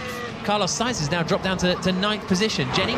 Yeah, lots of activity in the pit lane. Red Bull have now come out as well. So all of those hard guys that we thought might, the Alpines and Norris, who were on the hard tyre, they thought maybe they could last till the end. This virtual safety car means they don't have to. In comes the race leader, Max Verstappen. He's got a set of I can't see where he's going with his tyres. I think it might have been a new set of hard tyres that he's put on. Mediums for Mercedes. They've come out and reacting to this as well. They're going to double stack. They've got 2 sets of tyres waiting to go. First in, Lewis Hamilton. They bolt the tyres onto his car. They put on a medium set of tyres. Good stop. Then George Russell comes in straight away. It's such a beauty to watch. Lift the car up. On go the tyres. It's the medium, slightly slower stop, but he's still out. Really responsive from Mercedes. Yeah, that's great stuff from Mercedes. That's what they're so good at. As the Mercedes now rejoin the circuit, Hamilton is still going to be in that second position. Russell is still going to be ahead of Leclerc, who is in 4th position, lap 49 of 72. Verstappen leads. Here's Hamilton's radio. Let's go, guys. It's a good pit stops, mate. Thank you. Hamilton loving life out there. He's excited now. He sees where they are, so he's confident for the rest of the race.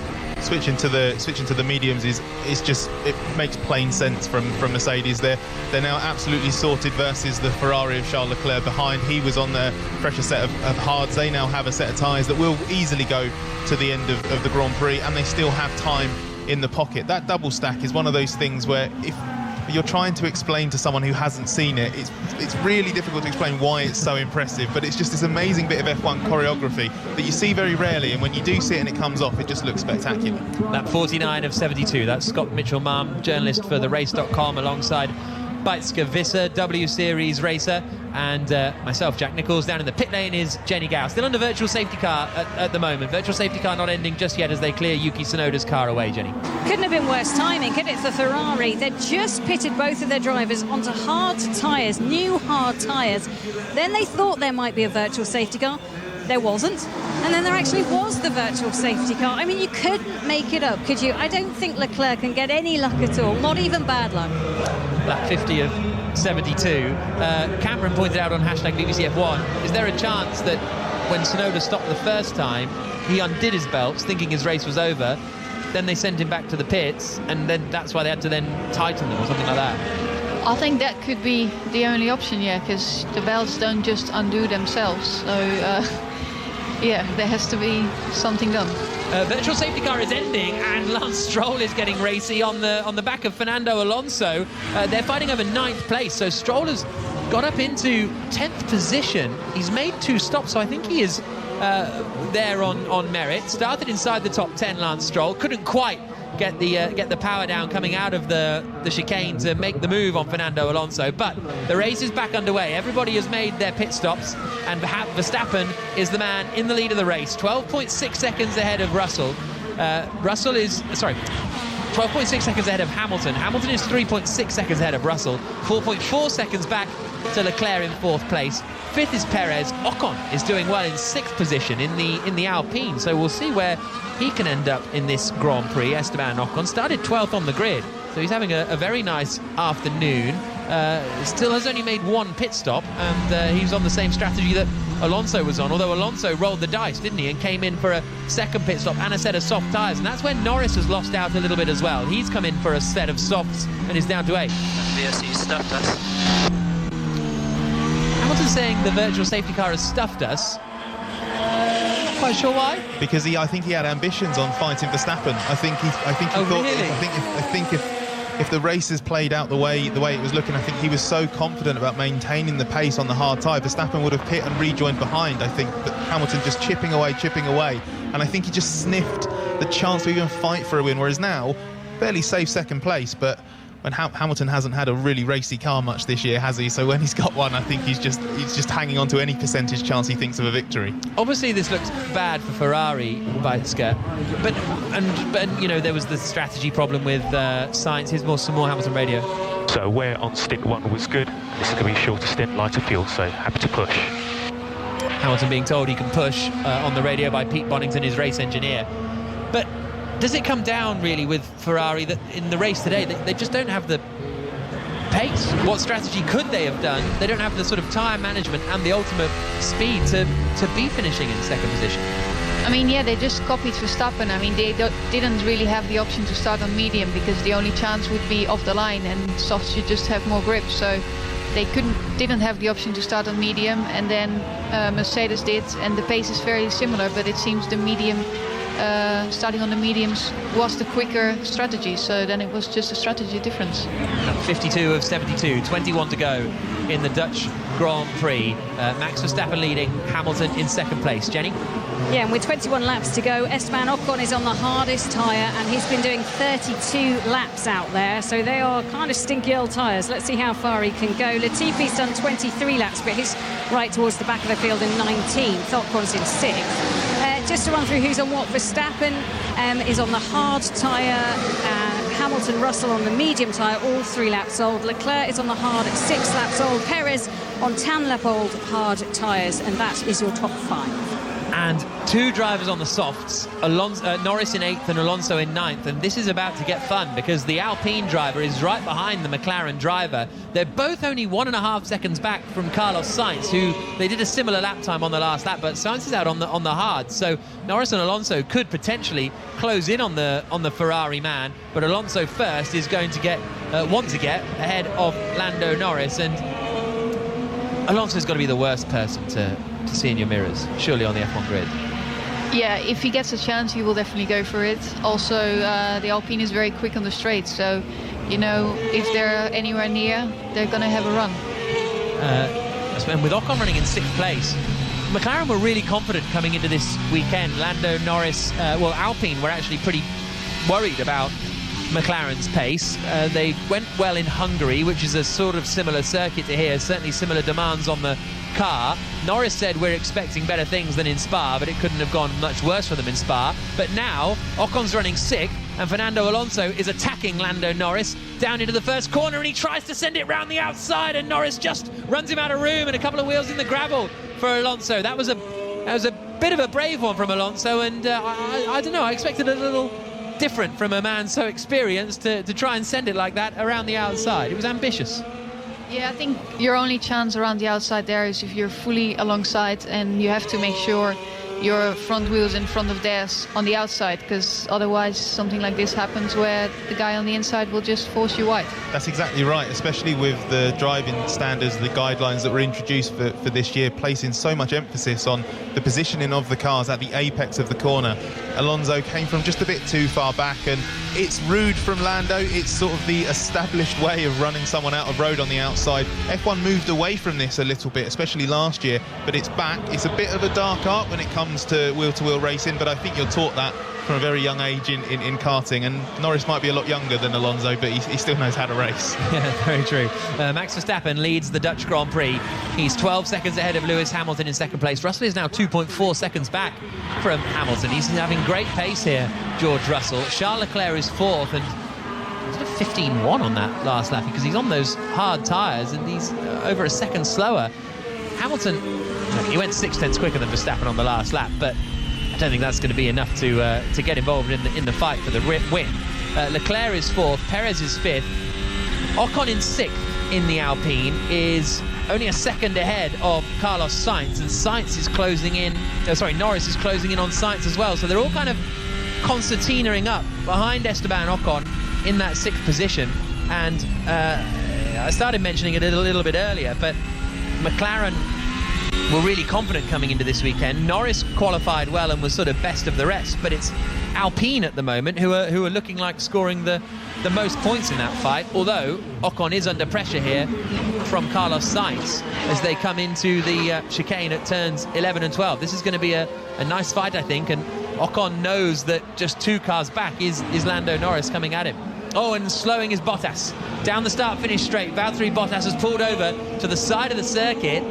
Could be a full safety car because there's no obvious exit point for Valtteri Bottas, and there's a yellow flag out there just as Sainz goes to the inside of Ocon. He really, I think, will need to give that place back because you're not allowed to overtake when there's a yellow flag out, and Sainz has taken the position away from Esteban Ocon pretty clearly under a yellow flag zone. Well, unless the marshals hadn't got the yellow flag out in time, but that seems like not a great move from Carlos Sainz. He's up into the 6th place. Ocon is 7th, Norris is 8th. Here's Sainz's radio. I think I was ahead by the yellow flag. Check, if not I let him by, but I don't know. Check. Yeah, checking. Okay, so Sainz basically saying, yeah, I think I overtook him under a yellow flag, but check, because he doesn't want to give it back, and then he didn't need to give it back because that was a waste of time. Yeah, I guess he was looking at both Alonso and the car stop, so he was focused on that, trying not to hit it. So, but I think he has to give it back. Willing to let him by, let Ocon by. Is Lando right behind him? Come on. Well, this is going to be tough here for Sainz. Now, Sainz is coming into, well, the team are getting ready in the pits at Ferrari. Still only a yellow flag for Bottas's car. Sainz is going to be in a bit of a tricky position here as in how he's going to let the Ferrari through, and it is full safety car deployed. Safety car deployed because of the and they all have to hammer on the brakes down into the first corner. Alonso locking up. So full safety car deployed. It'll go out at the front of the field. All of the gaps will get closed in. And Verstappen's going to pick, because I was just about to say, can Hamilton win this Grand Prix? Now, if they stay out, they could take the lead of the Grand Prix here, Mercedes. Mercedes are getting ready in the pits as well, but Max Verstappen now into the pit lane, comes into the pits. A new set of tyres are coming on, Jenny. Yeah, they've got the soft tyres ready to go. Verstappen heads out. They're ready to double stack once again at Mercedes. So let's see what they can do this time round. Maybe a decision's been made not to double stack, actually. I think Lewis has decided to stay out because the tyres are now going back in. No pit stop. Mercedes, they're going to play the game here. Verstappen's rolled the dice. Red Bull have rolled the dice. Hamilton leads the Grand Prix. It's a Mercedes 1-2. Hamilton ahead of George Russell. Verstappen is now down into 3rd position. So that is the race order with no more pit stops expected. But Verstappen will have fresh, soft tyres compared to the 2 Mercedes on the mediums. Leclerc has come into the pits. Sergio Perez has come into the pits as well as they make their way back out onto the circuit. But it is now a Mercedes 1-2 at the front of the Grand Prix. And, well, that's interesting that Red Bull decided to give up track position, Beitske. I think they're confident on being able to overtake again, but also they probably expected Mercedes to pit as well. But you could see, like, Verstappen coming out of the pits next to Russell. Russell was just flooring it to be in front of the safety car line. Yeah, they were really, really close there. Well, this is fascinating because Verstappen has got obviously pace, very, very quick, but is he going to have enough of an advantage over the Mercedes to pass them both, Scott? The key thing there for Mercedes is that Russell did get out ahead, so Hamilton has that buffer, and even if Russell can only stay ahead for 1 lap, 2 laps, maybe he can buy a bit of time, because it will be in those first couple of laps where Hamilton's got to get the tyres up to temperature that he will be most vulnerable to Verstappen on the softs. It's the sound of a Alfa Romeo breaking down as Valtteri Bottas okay, Max. So came down the start-finish straight. Lost the engine. Lost the engine. Carlos Sainz, meanwhile. Well, Mercedes are now running 1st and 2nd. Lewis Hamilton ahead of George Russell. There's a safety car because Valtteri Bottas broke down. Max Verstappen pitted from the lead, so he's now in 3rd place. So Mercedes are running 1-2 on the road. Verstappen needs to overtake them on track if he wants to win his home Grand Prix. And Alonso nearly hitting the back of Lando Norris. Still, into the pits comes Hamilton, Jenny. Yeah, he's coming to the pits is not stopped though. Everyone coming through the pit lane now. They've closed off the start-finish straight. George Russell is missing out here because he's had to hold on before he can go out. Mick Schumacher was the car to come through. I think Hamilton did the right thing to stay out. He was ready to come in, but everybody trails through. They were able to stop for the pit stop for Russell, not for Hamilton. Yeah, because the Alfa Romeo has stopped on the start-finish straight, they are sending the cars through the pit lane so they can clear it up quicker. Also into the pits comes Carlos Sainz, or rather they're all into the pits, but into his pit box comes Sainz. Hamilton then will lead, and it's going to be a bit of contact on the way out. Sainz is going to get done surely for an unsafe release in front of Fernando Alonso in the Alpine, so that could be more trouble for Carlos Sainz, who never actually gave that position back to Esteban Ocon, so that could be a penalty incoming as well, because saying, well, we pitted to give the place back is a bit of a difficult one to pull off. So Hamilton leads the Grand Prix. Verstappen will be second on the restart on the softs. Russell will be third on the restart on softs. Very interesting that Mercedes have kind of done what Verstappen did and gave away the track position for Russell to be on the soft tyres. Yeah, I wasn't expecting them to do that anymore, but... and Russell was really, really annoyed at how slow Nicholas Latifi was going ahead of him. Let's stop. Let's put the soft on. Wait, I'm losing the tyre. Let's need to put the soft on. Stop. Box. So that's Russell being really decisive in the car there. That's impressive stuff. Yeah, it's tricky in that moment to really be convinced about what you want. So, yeah, impressive from him to be so directive. I exited well ahead of the Renault, but there was the McLaren guys in front and I couldn't turn. That was Sainz's opinion on that moment. So, Scott, Mitchell-Malm, how are you seeing this unfolding? Well, I think Russell has...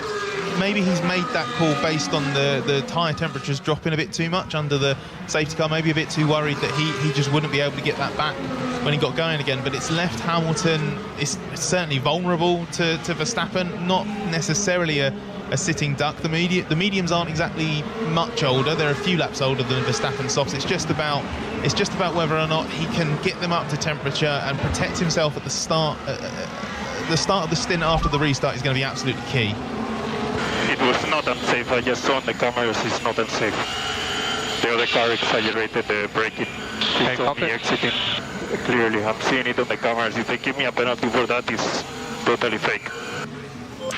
So, Carlos Sainz, he's watched the replay on the big screens as he's driving around the circuit, and I think his argument is, we're just getting another replay of it, that he had to slow down because of the McLaren mechanics and stuff, and then the other car has accelerated into him to try and get a penalty. And because when they're going through the pit lane at that point, maybe they're not going at the full pit lane speed limit, potentially, because you're behind the safety car anyway. What do you make of it? I think his exit from the box was definitely slower than normal because the car in front. But to me, that definitely looks like an unsafe release, because you cannot accelerate in the pit lane. They are at 60 or 80 constant. So I think it depends on where, I guess, you define the rejoin or the release, because the release itself, maybe there probably was space for him to get going, but it did look like a really slow pull away from Sainz, and that's what caused the problem. So it's normally the team that's responsible for the release, but it was Sainz's part in that, reacting to the car in front that slowed it down. Maybe that is what will ultimately get him the penalty. It's up to the stewards to decide.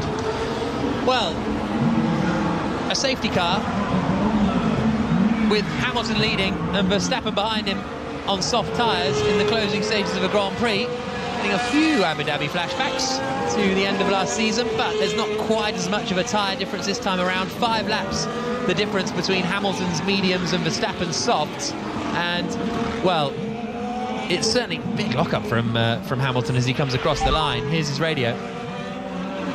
It'll be hard to keep that car behind me guys now.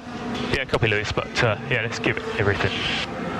Safety car will be ending at the end of this lap. Hamilton saying it's going to be hard to keep him behind, and he was saying, yeah, no, we know.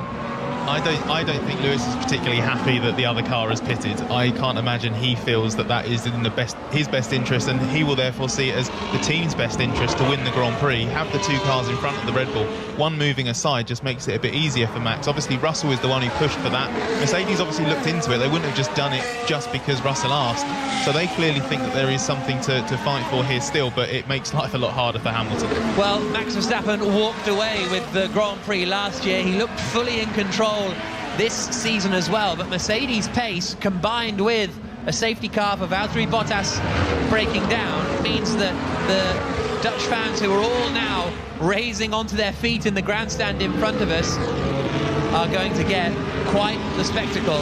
And if they want their man to win the Grand Prix, he's going to have to overtake, of all people, Lewis Hamilton, after the rivalry that evolved through the season in 2021. That is about to be rekindled as they come down into the final couple of corners, and then the safety car will come in and the race will get underway. Here comes the encouragement from the Dutch fans as Verstappen comes through, cheering their man on. When will Hamilton decide to do the restart? Is it going to be early or late? We know that the Red Bull is very, very quick in a straight line. Hamilton weaving from left to right, waiting to floor the throttle. Verstappen is right behind him. Russell is right behind Verstappen.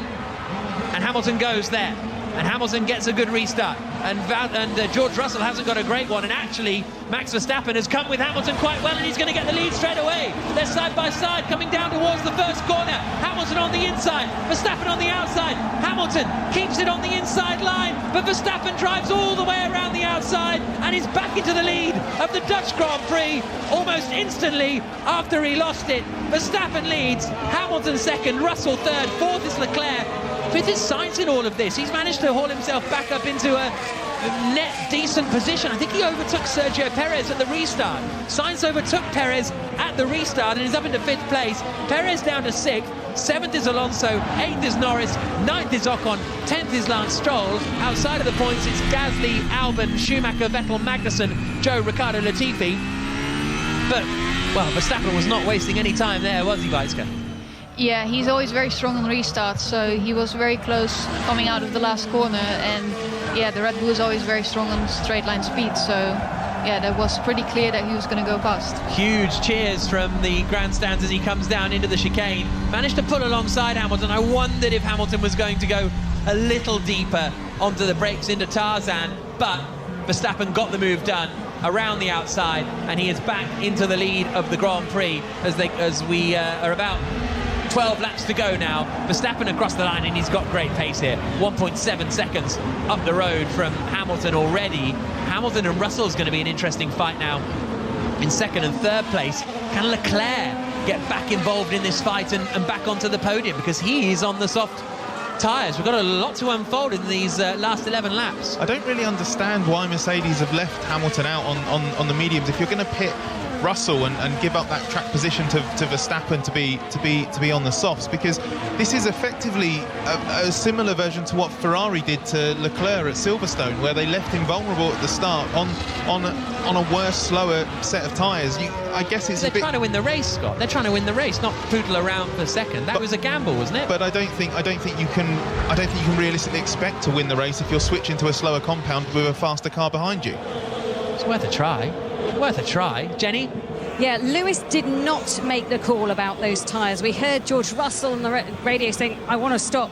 The team made the decision to protect track position for the chance of winning. Otherwise, they'd have given the win to Max regardless. This way, at least he could fight it out, although it obviously didn't work out.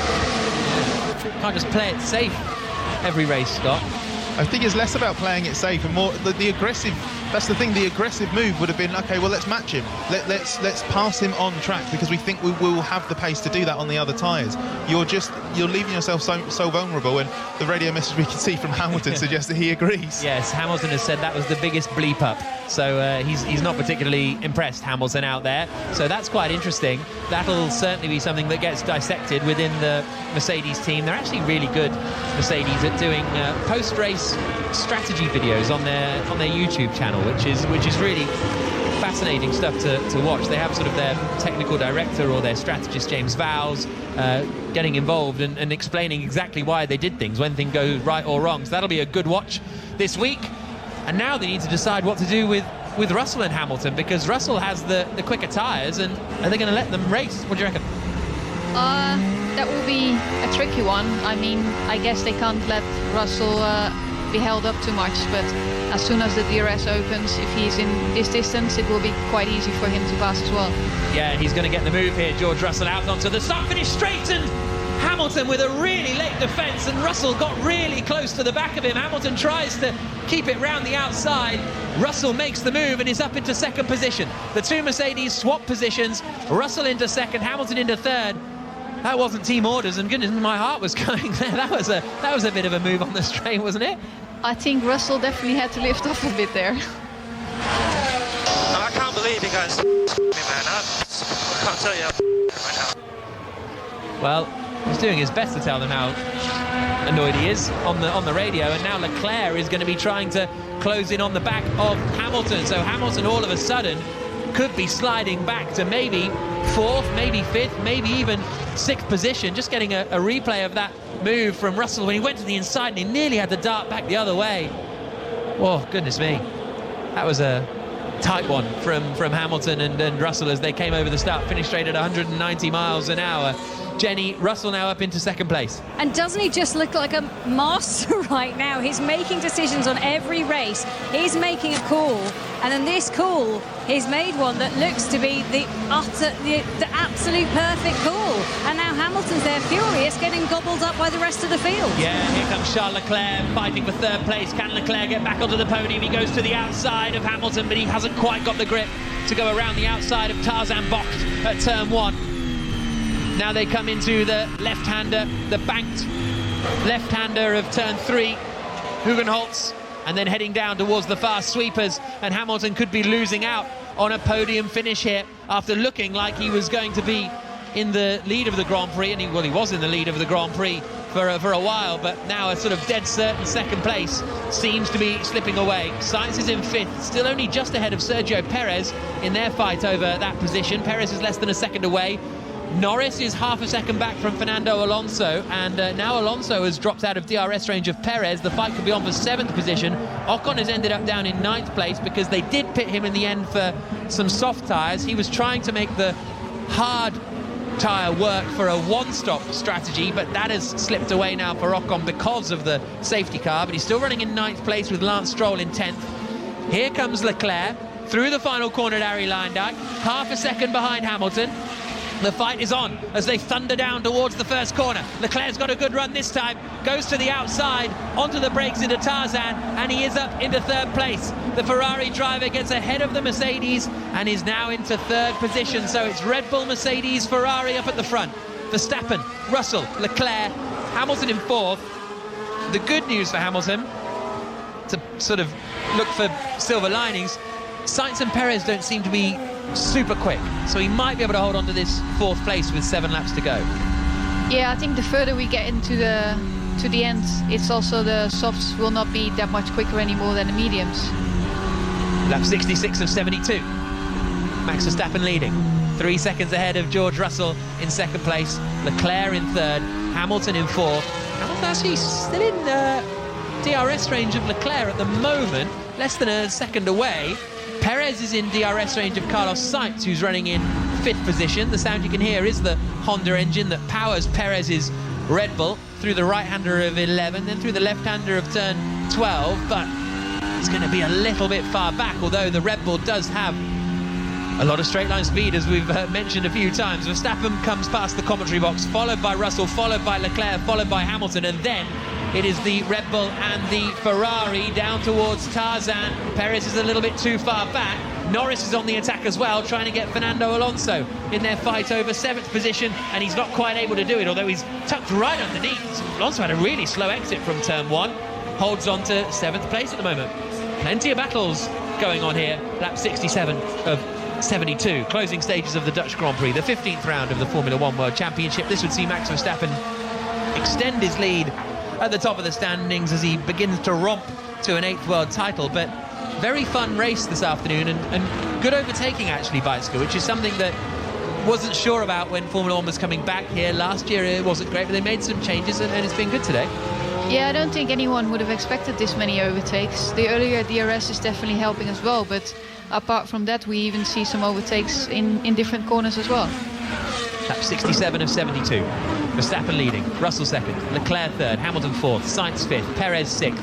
Still just behind Carlos Sainz. Alonso and Norris are fighting it out over 7th and 8th. Stroll is fairly close to the back of Esteban Ocon as well. Can Perez, with 5 laps to go as they come across the line this time, get ahead of Carlos Sainz? He has some support as well from the Dutch fans in the grandstand, mainly for being Verstappen's teammate. Again, he's just a little bit too far back, noses towards the inside and can't quite get it done.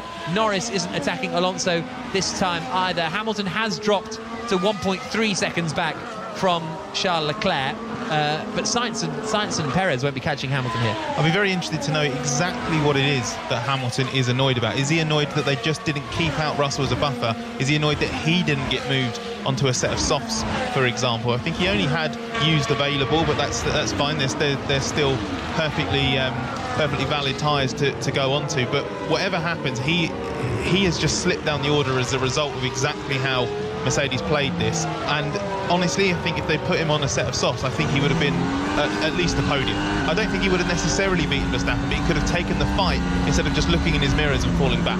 So is that what are you annoyed about? What do you hear Sainz's radio? I have so much tech overheating on this tire. Understood.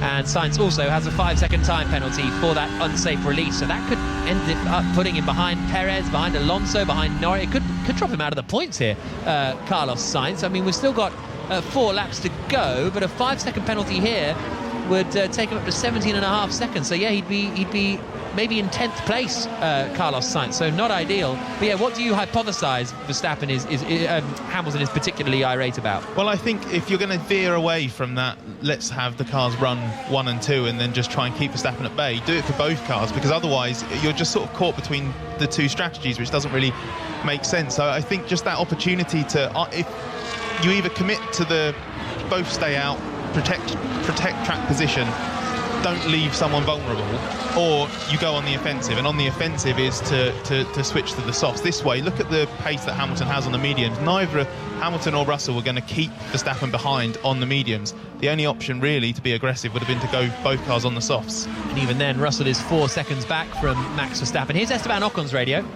Sainz has a 5-second penalty, 4 laps to go, push like hell. So that's Ocon being told 3.5 laps to go, push, and then you can try and get a position, because when Carlos Sainz's 5-second time penalty is applied. Jenny Gow. Yeah, just looking as it stands, Verstappen would collect 26 points. He has fastest lap to his name as well. He'd be on 310 points. 109 ahead of Charles Leclerc. That's a lot. Certainly is. Perez has just been pushed out wide by Carlos Sainz, so I don't know whether Sainz hasn't been told Perez hasn't been told about Sainz's penalty, because he tried to go all the way around the outside at Tarzan, got pushed off onto the gravel, and now he's under pressure from Fernando Alonso in the Alpine. Lap 70 of 72, and I was quite surprised to see Perez attacking Sainz there, considering the penalty. Yeah, I mean, he did exactly the same as what Alonso did, just not quite far enough next to it, but maybe he thinks he still has a shot at getting Hamilton as well, so that's why he wants to attack. Yeah, very true. He's 4 seconds back though, with a couple of laps to go, and you're absolutely right. It was just like the Alonso one, where he sort of floated it to the outside a little bit and then got pushed out wide onto the gravel, and Sainz manages to hold the place for now. Here's Perez's radio. He pushed me off. Yeah, copy. Simple, really, in Perez's opinion, and he's now under big pressure from Alonso and from Norris. Now, okay, without banging on about it, that Red Bull has a lot of straight line speed, so keeping Alonso and Norris behind could be doable. Verstappen is on the penultimate lap of the race, lap and a half to go in Zandvoort, and he is going to extend his championship lead yet again with another victory this season for Max Verstappen. It's been a superb run of form. 3 races, going to be 4 races in a row this victory for Max Verstappen that he will have won, and he's won so many this season. Saudi Arabia, Imola, Miami, Spain, Baku, Canada, France, Hungary and Belgium, and then heading to Italy in a week's time, where we're expecting Red Bull to be pretty strong again, considering their straight line speed. Is that all I talk about? Sorry everybody. Verstappen is about to start his final lap of the Grand Prix, and the first, I don't know, 5 or 6 laps, you thought maybe we're in for a fight here, maybe Leclerc can keep in the gap and keep the fight going on, but since then Verstappen's been completely in control. Yeah, I think they've just been way stronger on tyre management.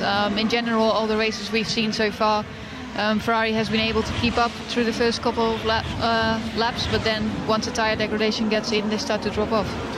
Final lap of the Grand Prix now for Max Verstappen. Even when he had a Mercedes in front of him of Lewis Hamilton, he made light work of that immediately on the restart as well, which was mightily impressive from the Dutchman, who, despite breaking down on the 8th lap of free practice 1 on Friday, which maybe seemed like a bit of a precursor for the weekend, there have been no such troubles subsequently for Verstappen. Took pole position by 0.02 of a second from the Ferraris, but has comfortably outraced them. He's coming through the chicane now, weaving his way out of turns 11 and 12, and now down to the final couple of corners. When the Dutch Grand Prix returned to Zandvoort last season, Verstappen won in dominant fashion, and he's going to do the Dutch double here out of the final corner. Checkered flag falls, and it is race victory for Max Verstappen again at his home circuit.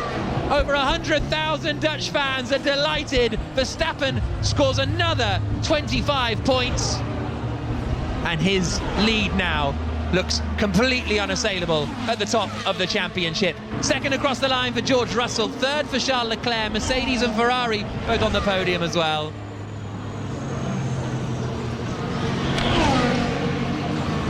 The checker flag falls, Verstappen wins again. Another dominant performance. The Dutch fans are elated, and Verstappen wins in the Netherlands. Hamilton fourth across the line. Another majestic drive, let's call it that today. Well done, Max. Yes. Well, they threw everything at us, but we made the right call, so very lovely result out, guys. Well done, mate. That was a mega drive, and take this lap in and enjoy every minute of it. So yeah, difficult strategic race, but we made all the right calls. Well done, mate. Yeah, we did very well. Congrats, guys. And now all the flares that people have smuggled in are going off in the grandstands, which is, I mean, obviously flares not allowed, but none went off at the start of the race, none went off during the Grand Prix, which was lovely to see. But now on the closing cool-down lap, the grandstands are getting absolutely drenched in orange smoke, and this is a time where Verstappen can really enjoy this. Yeah, I think now the flares should be allowed. Yeah. I don't think anyone minds anymore. Yeah, after Max winning his home Grand Prix, yeah, the fans are going completely crazy, and yeah, this is everything they all wanted. Yeah, absolutely. The breeze off the North Sea blowing the smoke across the grandstands as Verstappen makes his way through the orange haze into the sort of stadium section, I suppose, this sequence of corners at turns 11 and 12, and every single person in that grandstand is on their feet with their arms in the air, waving at the two Red Bulls who are coming around almost together for a sort of photo finish sort of vibe. Russell finishing in second. Here's his radio. And that's the flat, P2. Oh, well done, top job today. Very, very good.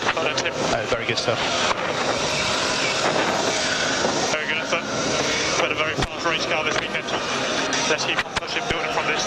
Yeah, keep delivering. This is good stuff. Top job for Russell. Verstappen comes back into the pit lane now. He cruises around in front of the huge grandstand opposite us. He's waving to them, and the atmosphere here, Jenny, is quite stunning.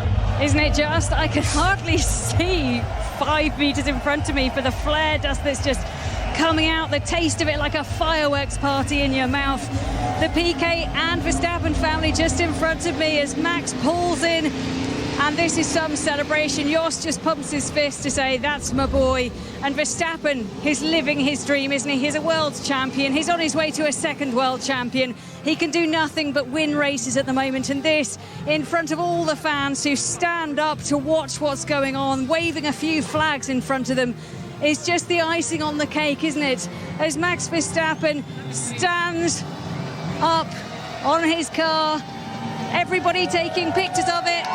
You can hear the applause, the fists are in the air. He's wearing a helmet dedicated to his father, who never won an F1 race, but now his helmet, in tribute to his dad and all the work they did together, has won, and he runs into the crowd. All of his waiting engineers and mechanics who celebrate. It's a real squash down here. I'm standing in between two of the kind of big wheel, the things that they use to lift the car up. He lifts the flag. Everybody in the grandstand on their feet is applauding it. He shakes his head as if this is a dream. He almost can't believe it. Last year he celebrated, but not in front of full grandstands. This time, 105,000 people are celebrating as he runs towards Kelly Piquet, gives her a massive cuddle, and then to his father. This is elation. This is what Formula One is all about. Certainly is. I thought it would be a nice idea to open the commentary box window and get a bit of fresh air and experience the atmosphere, but it stinks in here now. A huge error. So Verstappen, though, taking the win, as you say, just high-fiving all of the mechanics and all of the engineers down there. He takes the victory. Russell second, Leclerc third. Hamilton finishing fourth with Sergio Perez in fifth. Alonso, Norris, Sainz, Ocon and Stroll the top 10. So Sainz ended up managing to finish in 8th place despite that 5-second time penalty. Gasly just missing out on the points in 11th spot. Albon in 12th. Frustration for Schumacher after qualifying so well. Dropped back after the first pit stop and then could never really recover. Had some nice fights with Sebastian Vettel in 14th place. 15th, Kevin Magnussen. Joe, Ricciardo and Latifi, the 18 runners. Bottas and Tsunoda retiring from the Grand Prix.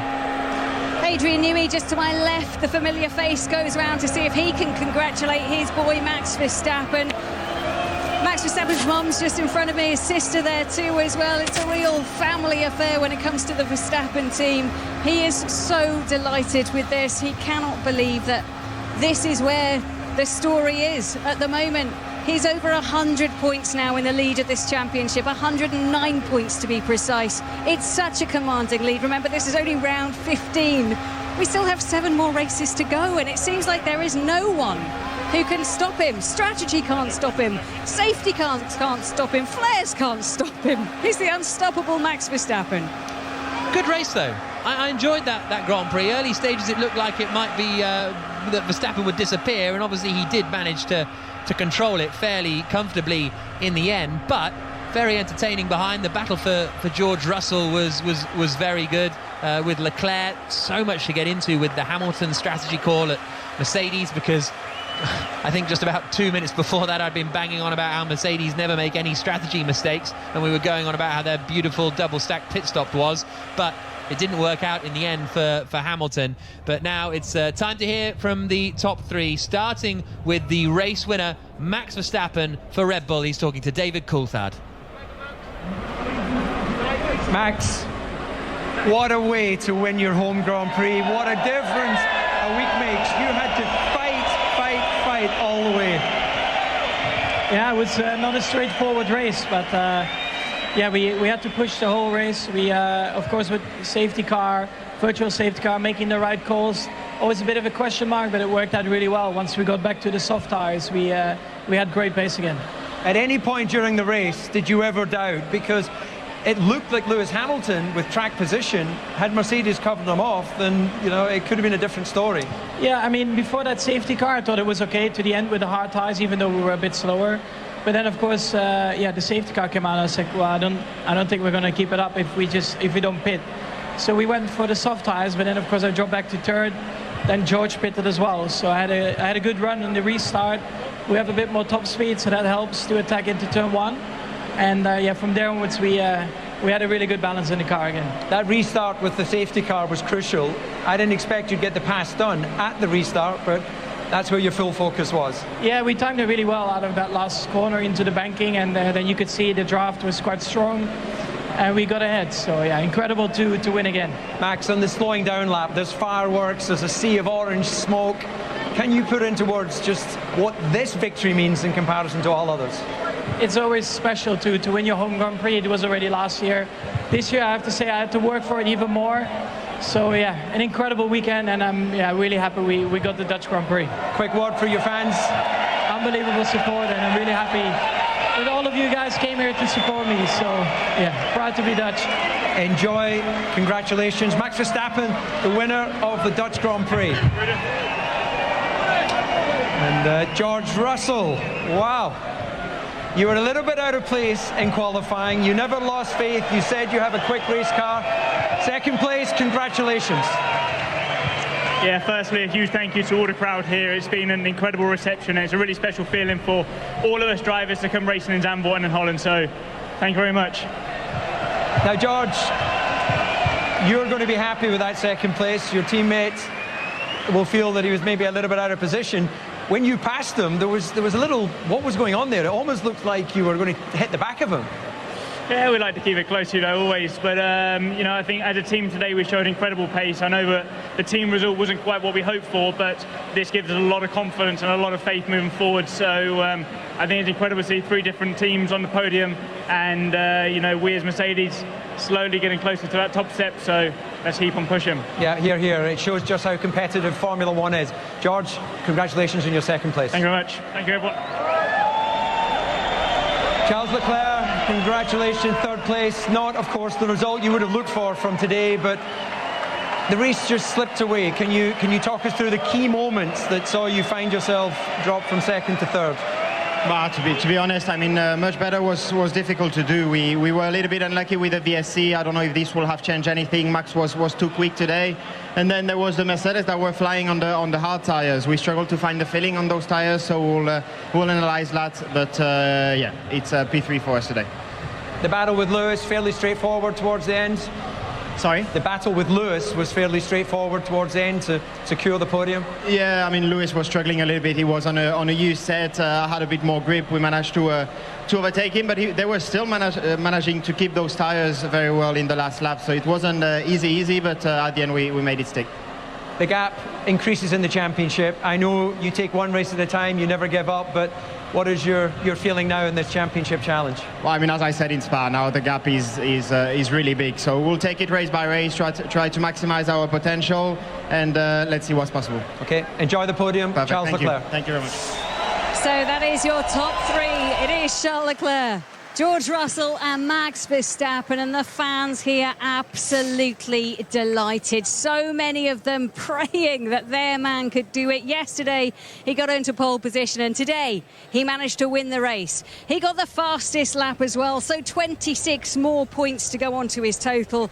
It's a whopping lead now. It's mammoth, 109 points to his nearest rival. You heard him there, Charles Leclerc, saying, well, take it race by race. Well, there are plenty of races still to come. We have Italy next, then Singapore, Japan, the USA, Mexico, Brazil and Abu Dhabi. It's a case of if, not when. Maybe the engravers actually have started putting Verstappen on the trophy once again. That's how dominant he's been. But my word, what a race we got. Zandvoort was an absolute treat. We do like to be beside the seaside. You can download the Checkered Flag podcast a little bit later on when myself, Beitske Visser, Scott Mitchell-Malm, probably not in the podcast, but we'll get Jolyon Palmer back potentially and Jack Nicholls as well. So make sure you subscribe to that, and we'll have a preview of Monza next weekend ahead of the racing action, which will all be across the BBC Radio 5 Live network. Thank you so much for joining us. I hope you enjoyed us. Let us know what you thought. #BBC F1. My thanks to Scott, to Beitske, to Jack, to the whole team, to Jolyon as well. And we will see you next time out for Monza. This has been an IMG production for BBC Radio 5 Live.